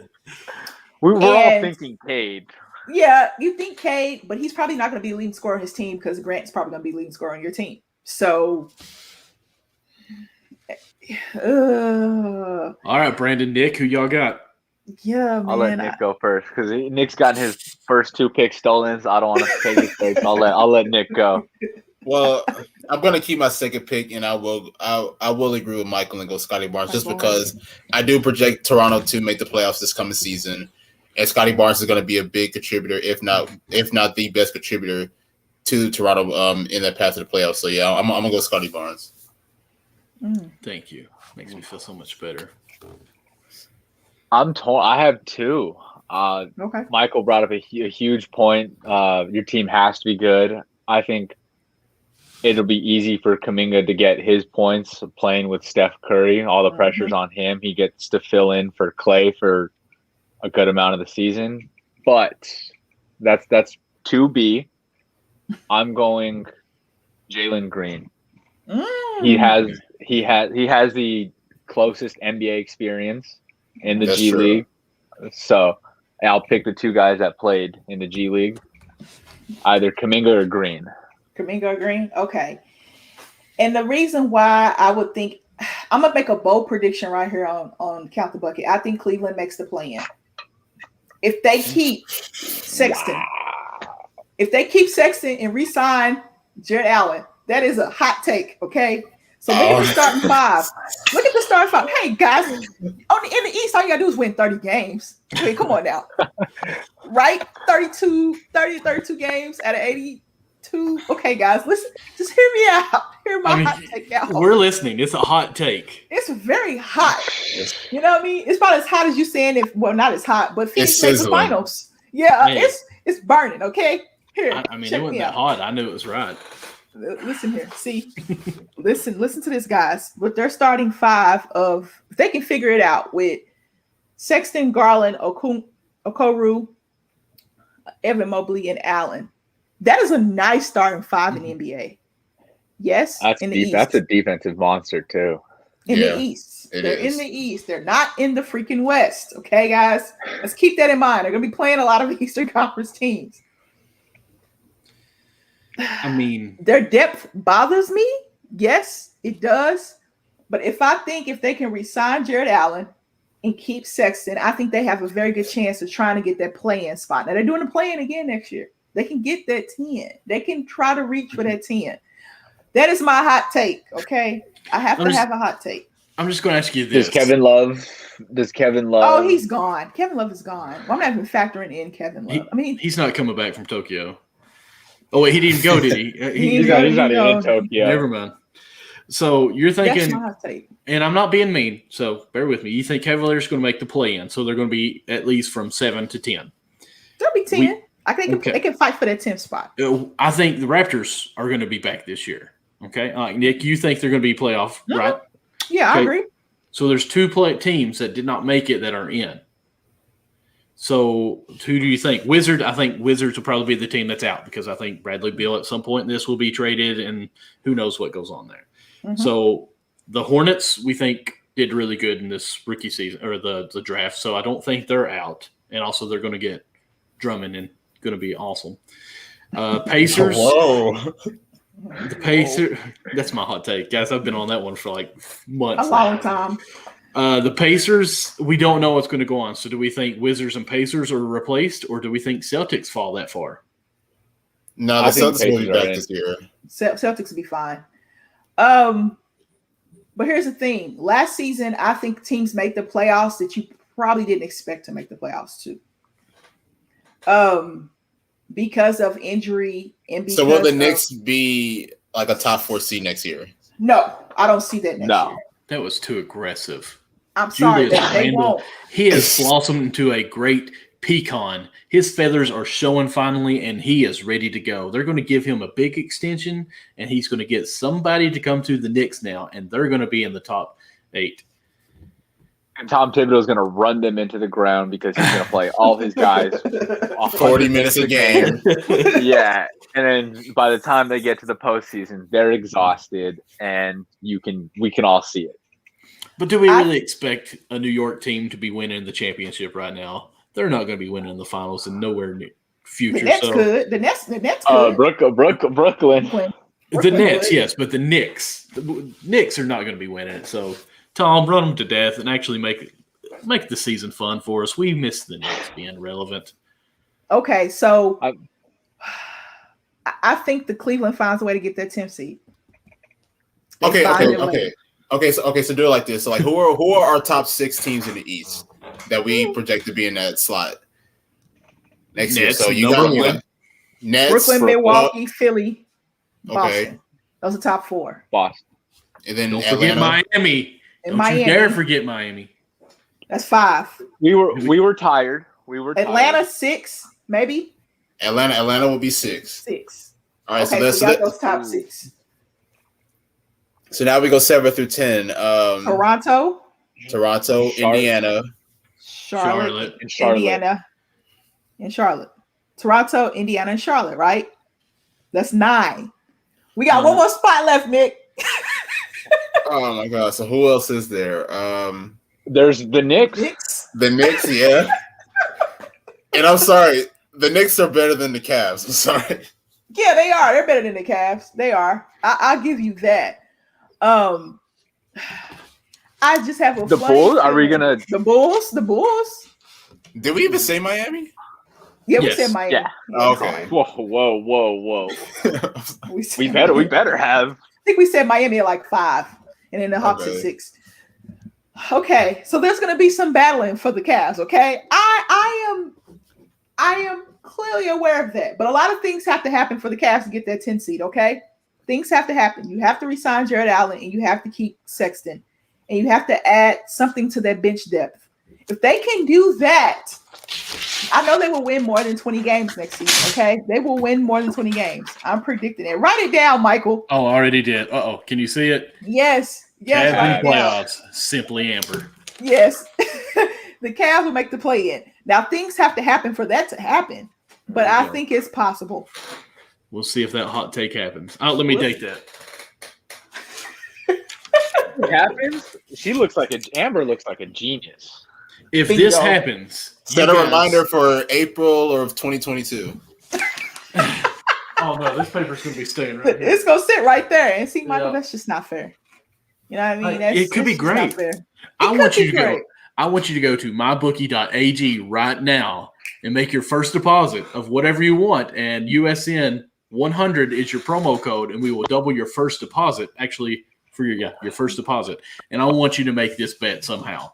Go find where you can do that. So for everyone listening, go to mybookie.ag, use promo code USN100, and put that money that we're going to double down with you on for I forgot who you even. The Cavaliers making the play-in game. The 10th seed. Mm-hmm. Yeah. You guys can laugh at me all you want to. Okay, so are the Detroit Pistons better than the Cavs? No. In my opinion, no. Okay. We got one up. Well, I don't know. That's tough. I think they're equal. They got Luka. They have a guy named Luka, and the last guy drafted named Luka turned into top 10 player. You guys aren't right. You guys aren't right. Well, the NBA got rid of conferences like I think they should, when it comes to playoffs, like the WNBA does. Then no, I would not pick the Cavs to make it, okay? Goodness. Luka or Kevin Love? Who would you rather have right now? Luka Garza or Kevin Love? Oh, Kevin Love. Give me Kevin Love. Give me Kevin Love. That is such an insult to Kevin Love. He's a champion. I know. He's a champion, gold medalist. Rolled that. So now I want to ask this question because Brandon brought up that Jalen Green could win Rookie of the Year. So could we see Houston get into the play-in tournament? In the West? That's the West. That's the West. That's the West. I mean, you never know. They still got Christian Wood. They still got Kevin Porter Jr. Mm-hmm. They won 17 games last year. Jayshawn Tate. They're better than the Thunder this year, right?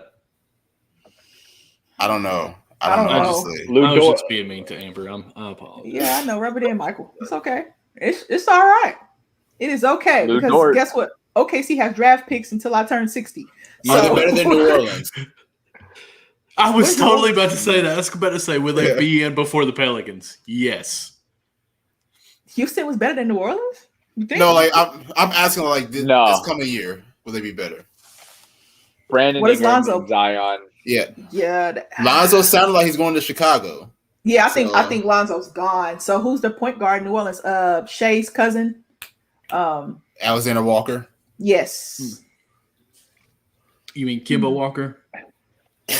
Where's Kemba gonna go? I mean, there's so many questions to be answered, but I think Houston will be a development. Like I think OKC's gonna be a development too. Oh yeah. And I want Houston to get rid of John Wall and send him over there to the Pelicans and be like, you know what? Go ahead, let's see what you can do. And then they still flop. They're not gonna take that big old contract he has, so that'd be tough. Hey, I think if Detroit found a way to get Blake Griffin out of that, then I don't know. I think it's possible. Detroit just exploded. Everybody just went their own just separate ways. But yeah, that's true because Sean Marks was like, you know what? Come on, Blake. You're going to average a double-double in the playoffs. And you're going to be relevant again. And he started dunking on people again. We're going to remind you. We're going to remind you who you are and who how you high are. you can jump. Yep. And you're going to dunk on the guy that won Finals MVP. I know we're not going into free agency and all that stuff, but with Russell Wilson going to the Lakers, that means Chris Paul is not, correct? I know Russell Wilson can play basketball, Mike. Russell Westbrook. Listen, guys, I am going on 4 interrupted hours of sleep. Interrupted. Kids. I know he's a dual sport athlete. I didn't know he was a 3-sport athlete. Russell Wilson. Really? Baseball. He get a baseball too and shoot a basketball? Who knew? So, Chris Paul, is he going back to the Suns? I think so. He is. Good. He just signed his extension, I think today. Oh, did you really? I missed it. I haven't kept up with Twitter enough today. I'm just so out of the loop. I think it was 3-year, $90 million deal, which is crazy. So he's getting paid $30 million a year for a 36-year-old. I mean, he's going to retire in Phoenix. So, hey. But then again, it is Chris Paul. 35, so there's a chance for me. Yeah, there's a chance, Michael. There is a chance. 12 hours ago, it says latest NBA free agency rumors, new team eyeing Chris Paul. Are you sure he signed? I thought I saw something like that where he did re-sign with the Suns, but I could be wrong. Nick, you're pretty smart on everything so far. I don't want to say that you're wrong, but on Bleacher Report, I don't see anything. Yes, it's on Real GM. Chris Paul expected to re-sign with Suns on 3-year, $90 million deal. So expected. Keyword. Yeah. Okay. So basically, he's a Sun. Yeah. Basically, he's going to still be a Sun. He's asleep right now. He's going to do it when he wakes up. Yeah, Devin Booker's new haircut. You guys like Devin? You like Devin Booker's new haircut, Michael? Since it's your male crush. Girl, you know it. Yeah, Brandon, let's just go ahead and let you know on this before it gets too weird, okay? I once upon a time said that Booker is probably the cutest guy in the NBA, and like Amber has just ran with it. I mean, he is. I disagree. Really cute or handsome? Yeah, I know. Okay, cute might be a little stretched, but I think Devin Booker is probably the second best looking player in the NBA. Behind the first would be Tyler Hero. Kelly Oubre. He's got those eyes. He does have those eyes. Those eyes. I mean, I don't know what's going on. Nick's about to get up and get out of here. I'm glad you guys are comfortable enough in your sexuality to talk about this. Let's just put it out there right now. Amber, have you not seen his eyes before? I've met Kelly Oubre. I've actually met Kelly Oubre. Don't you do it. I met him, Okay. He was trying to guard me, and I crossed him up. And, I met him in high school. He was in high school, actually, on accident. And I didn't know who he was. And then he went to Kansas, and I was like, oh, I met him. Oh, okay, cool. And then one of my buddies actually dated one of his girlfriends back in high school. And I was like, oh, that's Kelly Oubre, like Jimmy Butler. I watched Jimmy Butler play in college and had no clue who he was, and got to Indiana. I was like, oh, that's Jimmy Butler. So Kelly Oubre is a very tall man. Pitiful. He has beautiful eyes too. Nice hair. Okay, Nick, who do you think the most handsomest man in the NBA is? The most handsome. Not cute. Handsome. I've honestly never even like thought about this. Don't you lie. You're like, honestly never have. You seem like married.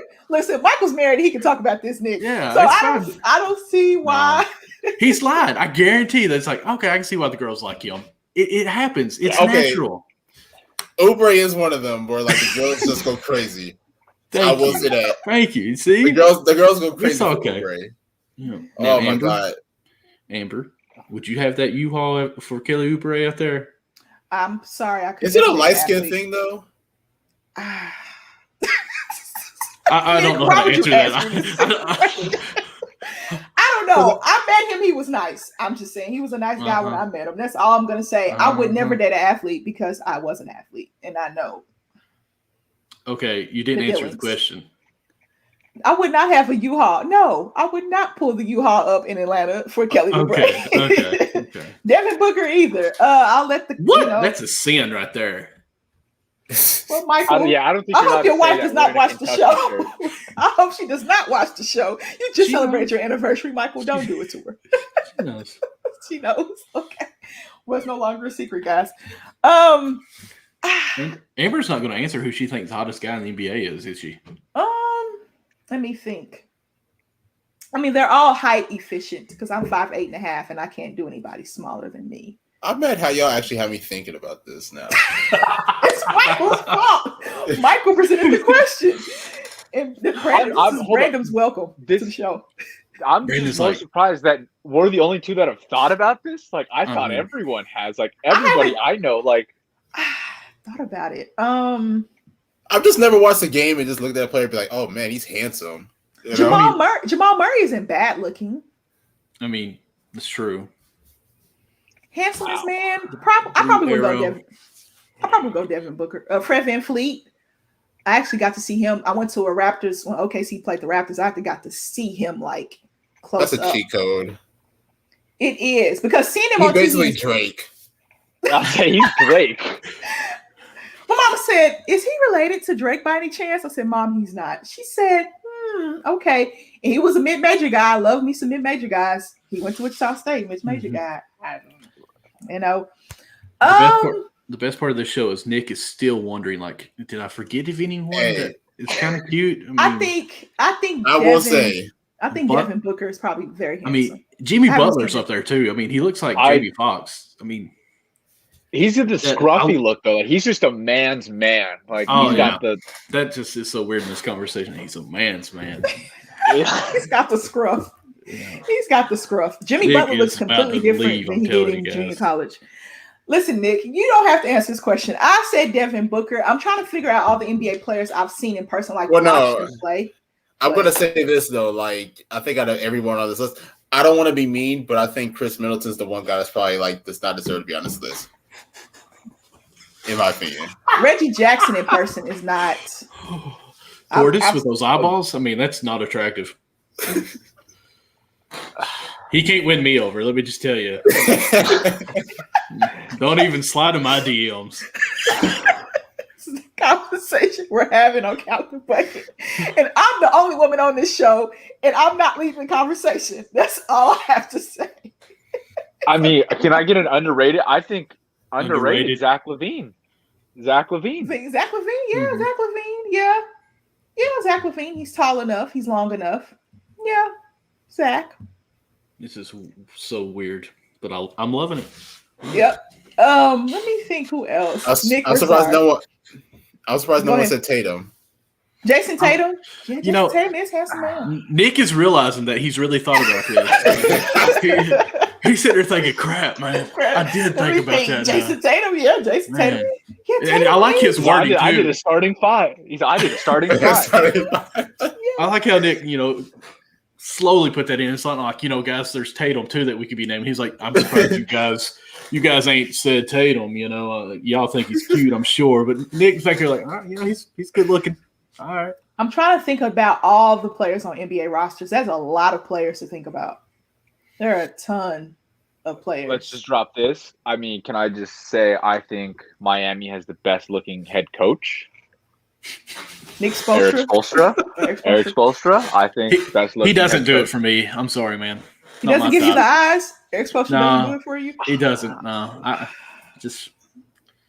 I apologize. Now, Pat Riley. I mean, with that slick hair, he's taking me out to a fancy restaurant. I can tell. He's probably also killed like 4 people, but let's not get into that. That's why I'm going to say yes, no matter what. He probably has mob ties. We're just all. Oh yeah. Oh yeah. I wouldn't be surprised. Capiche. He does the little finger here, and then they're gone. Easy, guys. We're about to be kicked off the air because of Pat Riley. We are. I wouldn't be surprised if he sat at the head of the table. That's all I'll say about Pat Riley. That's it. That's all. Let me see. Head coaches. Yeah, Spoelstra is probably. He's young. He looks like he stays in shape. He's fit. Let me Google this. Hot head coaches first. Salas isn't bad. Steven Salas isn't bad. He's tall enough. Okay. This conversation has gone on for about at least 20 minutes now.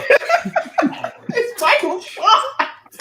We had to break Brandon in some way. You know what I mean? Nick is so uncomfortable right now. But at the same time, he's like really engaged. He's like, he gave us some bait. He gave us Jason Tatum. But yeah, barriers have been broken. Barriers have been broken. Steve got back problems. I don't know if I can work with back problems. Wow. Now we're just talking about handsome, Amber. Well, you're crossing that line now. A second ago, she said somebody was too long. I was like, whoa. Whoa. You thought it too, Nick, didn't you? I heard it too. And she said, I can't work with that. I'm like, Lord, what are we doing? No, she said Zach was being tall enough and long enough. Yeah. I mean, he has nice height to him. And he's long and athletic. Mm-hmm. Don't do it. I'm just saying, Steve Kerr, he got some back issues. So, yeah, but, go ahead. Steve Nash? Yeah, that Canadian look not for me. I love the hair. I love Steve Nash's hair. He's too nice for you? I like the hair. I think so. Nick Nurse isn't bad. He gives me the dorky kind of vibe, but Nick Nurse isn't bad. I mean, don't forget about Luke Walton now. Oh, no. The Celtics' new coach, who is dating Nia Long, who is engaged to Nia Long. Dating Nia Long. Udoka. Yes. He's probably the most handsomest coach. And he's Nigerian. Popovich, that beard. Can you just imagine?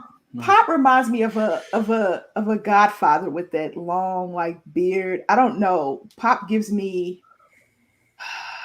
We know Stan Van Gundy is not making the list. Van Gundy is definitely not making the list, but I think that the Celtics probably have the most handsomest coach. And he's Nigerian. Can I say nicest head coach, or probably one I just enjoy talking to the most? Monty Williams. Monty's very attractive. Yeah. Good Christian guy too. He just seems like I could just learn a lot. He just seems so filled with wisdom, and I would enjoy just grabbing a cup of coffee and just hearing some stories. So can we all agree nobody will pick Doc Rivers? I mean, his playoff track record just ruins everything for me. His resume doesn't fit the bill, doesn't it? Yeah. that one ring. Man, I can't believe I'm about to say this, but he can't finish. Oh my God. Lord, I apologize. Take a sip of holy water to that one. I promise this is water in here too, guys. This is live across the nation. You know what, Nick and Brandon and Michael? He probably couldn't even get you to third base. Yeah, he can only go so far, and then he's got to quit. He can only go so far. Oh man, this has been fun. Lord, what are we doing here? Perry pulled the plug. We've had a fun conversation, guys. And if you heard the end of that conversation, then you love us even more. All right. But that is it for Count the Bucket. Next week, we'll be diving into free agency. Oh, my goodness. The hottest free agent. Yay! Yay! We'll be diving in. Are we going head first there, Michael? I'm afraid to say anything on this show right now. So I'm just here so I don't get fined no more. There you go, Marshawn Lynch. There we go. Take the Marshawn Lynch approach. If you don't have anything to say, just take the Marshawn Lynch approach. I'm telling you, I'm just so happy Nick was here for this because I feel like he had the barrier up and then he's like, okay, Tatum, I'm in. But the thing was, like, I mean, like, I'm being so honest. Like, I've never like watched a game, and I'm just like, oh my god, like that guy said. Now, I will say I have watched like games with like my female cousins, and then they're like, oh my god, he's so cute. He's so cute. He's so cute. I'm like, I don't care about that, man. Like, please. Yeah, I'm just watching basketball. I don't care about the looks either. I'm watching basketball, but some of those guys you've seen in person, if you go to an actual NBA game, they kind of look different than what they look like on TV. Next time Nick watches the game, like, oh, kind of cute. Yeah, but I don't watch it for the looks. I don't watch it for the looks either. Like, people watch football to watch the guys in the pads and see their butts, like women do. And I'm like, I'm not. Okay, let's not say people, because let's cut that list down to half. Let's say women now. I say women do. And I'm watching to see if the guy is using the right footwork on a certain route, or if a guy is using the right technique. I'm not looking at all the rest of that. Oh yeah, totally. When I watch volleyball, beach volleyball, I'm like, that was the wrong foot that you went with there. Michael, since we actually said that jokingly, how come girls in like volleyball, like in indoor volleyball, why do they have to wear shorts like that? Like, why can't it just be regular shorts? Because all of them have knee pads, and they said it's more comfortable and more flexible. I mean, okay. That's what I've been told. I mean, I'm okay. I just wanted to know. I know you're fine with it. Yeah, I mean. Yeah. We get it. Carry on. So, but men wear short shorts in volleyball too. You watch men's volleyball; they are amazing. You have to be an athlete to play volleyball. Like, that is the best sport ever. Yeah. And go ahead, Brandon. I played my freshman year of high school. That was it. I thought I was gonna be able to help me jump higher for basketball. It just tired me out. Yeah, where I live, we don't have that kind of stuff. We just got basketball, football, baseball. That's it. That's it. Yeah. No lacrosse? No polo? No track? No track? Well, we have track. I apologize. We have a field you run around, yes. No crickets? Cricket. I mean, you fish with those. Equestrian? None of that, Michael? No. Was that horses? I don't even know what that is. Equestrian is horses, yeah. Yeah. The bluegrass state. I knew that one. I was just naming some, sports they have at the Olympics. But that was a great show, guys. Next week, we're going to dive into free agency. Woohoo! And if our two special guests want to come back, then they can come back, because it's going to be fun. I think next week I'm going to have to keep up with Twitter so much that my phone is probably going to be screaming at me. Nick, you're pretty much a co-host now, man. Just expect to come on, okay? Yeah. All right. Saturday nights, I'm here. Yep, there you go. And Brandon, you're welcome anytime you want to come on. I'll be back. Yeah. Maybe get rid of the Joker mask. It really is bothering me a little bit. One time I really thought I seen it smile when my screen was blowed up. I'm like, hold up. Michael, do you not like scary movies? Let me find out you don't like scary movies. Ooh. No. The Dark Knight is my favorite movie. You don't like scary movies? No. Okay, let's just be okay. Time out. Let's have real talk real quick, okay? My mind, when I see a scary movie, like, the movie don't stop in my head. Like, it makes me think of so much more in real life. I'm like, okay, that's about to happen. Like, went camping, okay? Just talking about that. My buddy, he's got a child who is 18 months old. He said, man, I had the craziest thing happen to me. My child woke up and was in the crib looking towards the closet that was open and cackling, just out of control, laughing at it. He's like, what in the world's going on? And it disturbed me. I thought, like, oh, he seen a ghost or whatever. Went to sleep. He said during his sleep he had a nightmare, basically, that his son was older and said, hey, Toby told me if I go to the closet that, we could be friends forever if I stuck my finger into the outlet. That's what he said he dreamed about. And then in my head, like, we're up here on the mountain, it's 4 a.m. All I can see is like this little child walking out of the woods coming straight towards us. Like, my mind starts going crazy like that. So one time I said, you know what, dear baby Jesus, I will not watch another scary movie. If you just help my mind get rid of these things, I'll just stick with my comedy and action and just everything Vin Diesel and The Rock, and let's just do the Fast and the Furious, and we'll just go on. Wow. Is The Dark Knight a scary movie to you? No, I'm I love just Dark saying Knight. the But mask. that mask is creepy, dog. The Mask. I mean, So you've never seen Candyman, the original Candyman? no. Listen, when I was a child, I heard that there was bees in the toilet, and that freaked me out for like a month to sit on the toilet. Okay. Oh, I'm sorry, Michael. Blair Witch. None of that. No. You don't do any of that. Okay, Michael. Well, I've got older brothers and sisters, and they used to make me watch Freddy Krueger and Jason, so it's disturbed me. Like, they wouldn't let me have the pillow to cover my face. It's like, watch. So, I'm done. Okay, Michael. Well, everybody has their preferences, right? Yes. And we don't knock you for not liking scary movies. I thoroughly enjoy them because I laugh at them. Now, I love them. I love them. I love them. Do you laugh By at the them, way- Nick? Sometimes, but by the way, I must say, A Quiet Place Part 2, I hate the ending. Oh, I need to watch it. God, I I haven't can't seen stand it yet it. either. The Purge? Not watching it. That's That's too more real. gory. That's more gory. That's an action movie. It I really mean, is. That could really happen. It is very real. It's real too. I think that's. But Hollywood tells you a lot when they shoot movies. But now I have watched the Saw movies. Like, I could handle it. But you can't handle The Purge. Well, I The will guy say, had a mask and on a tricycle. yeah, that was creepy. And when that dude, whoa, I'm out.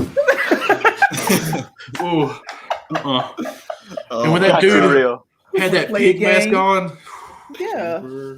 I'm sorry, Michael, but you just said it. I can handle the Saw movies. well, no, I said I watched them. Like, I couldn't watch them. I The handled Purge, them. they're just killing each other in The Purge. Oh yeah, I mean, that sounds great. They're just killing each other. Yeah. I mean, I'm just saying. I mean, it's really no rhyme or reason to it. They're just saying, Oh. okay, this is the annual Purge, and Anything that Rob Zombie has made, no. okay, all right, I got you. Have you? I can't watch the Scream movies. You can't watch the Scream movies. Really? No, those ones freak. Like, I watched that way too young, and it's just Oh. that's one that's in my head that it could actually happen, that someone puts on a Thank mask. you. Like, that's the only movie I cannot watch, and I'm still terrified. Thank Oh, you. wow. See, Okay, I watched them too young, and it's terrified me. okay. Well, Candyman used to terrify me, and then I got older, and I started laughing at the movie when I watched it. And now the new Candyman is coming out.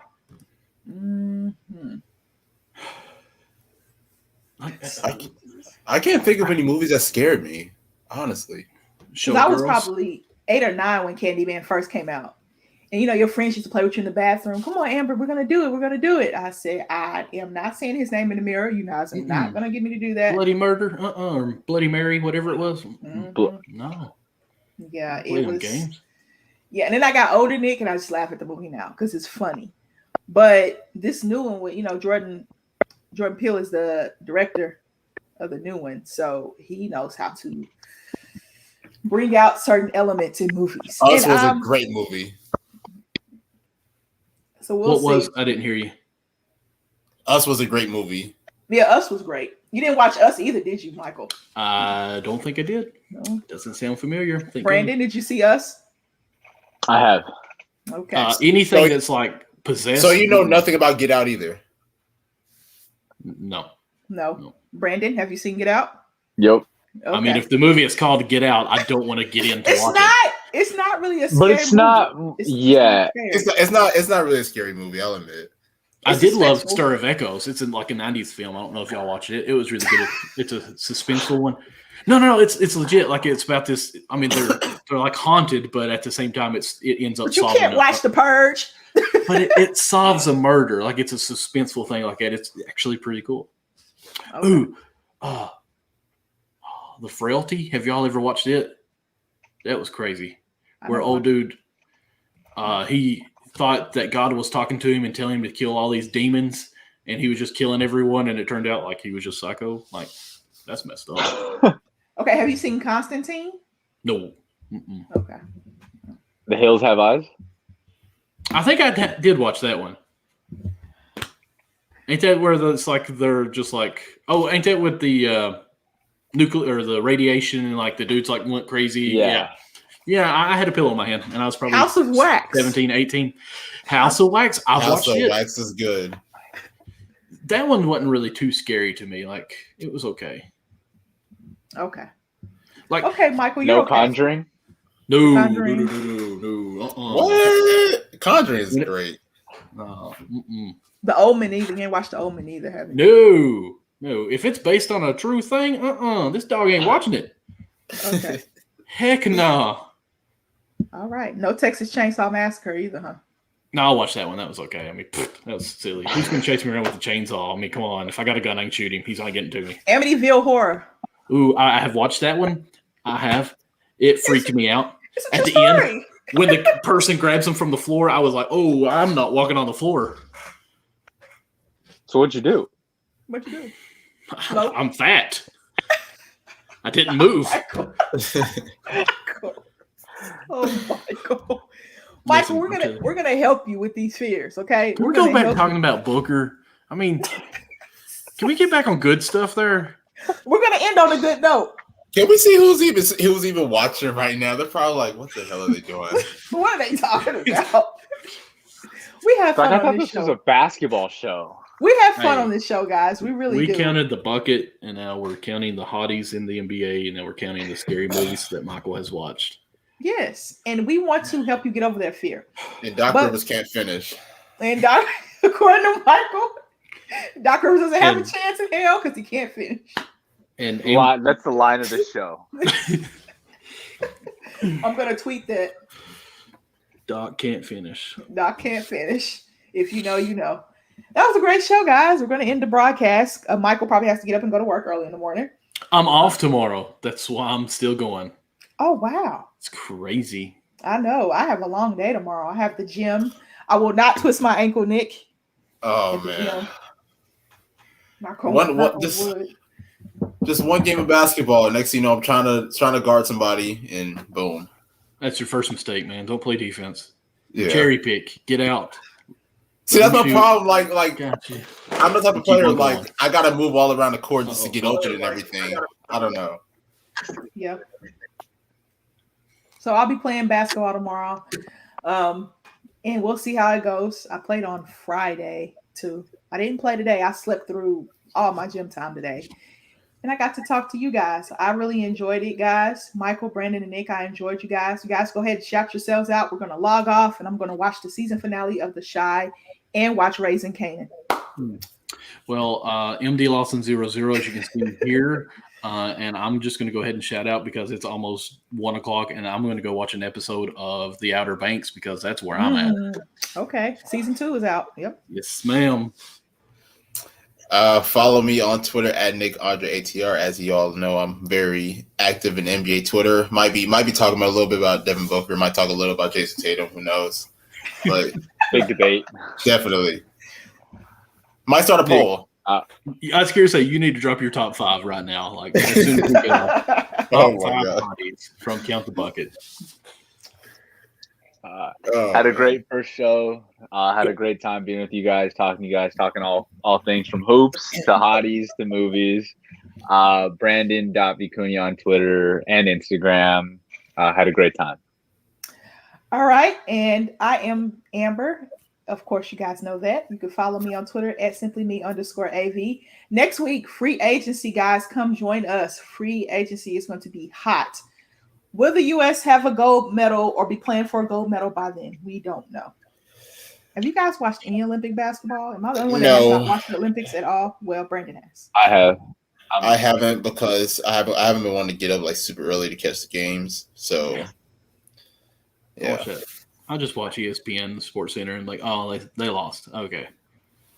Congratulations at 4 a.m. Durant. He's the leading scorer for the U.S. now. Yep, Kevin Durant is. Mm-hmm. So Brandon's been watching it. The women play. I think they play in the morning. I think. I don't know. Yeah. Did you not watch any of the 3-on-3 with the women's? Because I know we. I did. Yep, I did. Kelsey Plum. 3-on-3 is good. Kelsey Plum, Alicia Gray. Mm-hmm. Dolson, yeah, they're good. I thoroughly enjoyed it.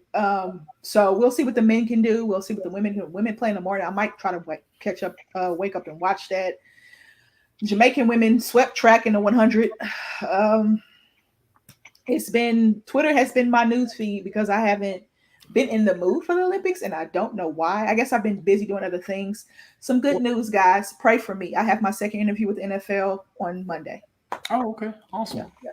Thank you. Good luck. Thank you. Can you tell us any more on that? Like, what do you mean by the NFL? Working for NFL Films in New Jersey. Okay. So I guess we're moving to LA. Well, the LA job has not called me back yet, so we're just going to keep it pushing. Okay. The recruiter said, hey, NFL Films wants to interview for the New Jersey job. I said, okay. Made through the first round. They said, oh, they want to bring you back for a second interview. I said, okay. So wherever the recruiter sends me, that's where I go. If it's not LA right now, it's just not LA right now. So I'm excited. Brandon, either way. You know anybody with the NFL crews that you can like say, hey, I got this chick here. I have a cousin who works for the NFL Network. See? There we go. See? You know, I really appreciate you guys, of course. It's all about who you know. Yeah, it is. Because or it's all about who you know that knows someone. Mm-hmm. Yeah. Because when you look at one job in the sports industry and they have 500 applicants, then it just makes you cringe. And the job's only been posted for 2 weeks and they already have 500 applicants. You're like, wow. Let me email my mentor. Let me see if I can get into HR. Because, yeah, that's how you get interviews, though. That's how it happens because there's no way you can stand out in front of 500 applicants. Mm-hmm. It's very, very difficult. And out of those 500, I would probably say 30 or 40 of them have an inside link in, and the rest of us are screwed. Oh, yeah. So if you want to work in sports, you got to meet some people. You got to rub some elbows with some important people. And I've just been lucky and blessed enough to meet some great people that I've been talking to for about a year. So that's where I am, guys. But pray for me. Will do. All right. Monday at 2:00. Yeah. 3:00 my time, the better time. 3:00 your time. No, actually 2:00 your time, 1:00 my time, because it's East Coast. Oh, because it'll be New Jersey. Awesome. Mm-hmm. All right, guys, we're signing off. Oh, sorry. RxHemp.com, Nick. RxHemp.com. Use the code USN100 to double your first. I'm gonna need it. No. Use the code USN. RxHemp-USN. 10% off your order. I've been on here this too long. All natural products is CBD cream. Cheat sheets. There you go. It works. I do this all the time. I have them memorized. It works. I've been feeling fulfilled at the gym. I feel like a 20-year-old again. I sure don't. Nick, we're gonna get you some RX Hemp. And I am in my 20s. See, we're gonna help Nick out. We're gonna help Nick out. So check that out. RxHemp.com. Use the code RxHemp/USN to get 10% off your entire order. Bam! I did it. All right, guys, we're signing off. See you guys next Bye, week. everybody. Bye.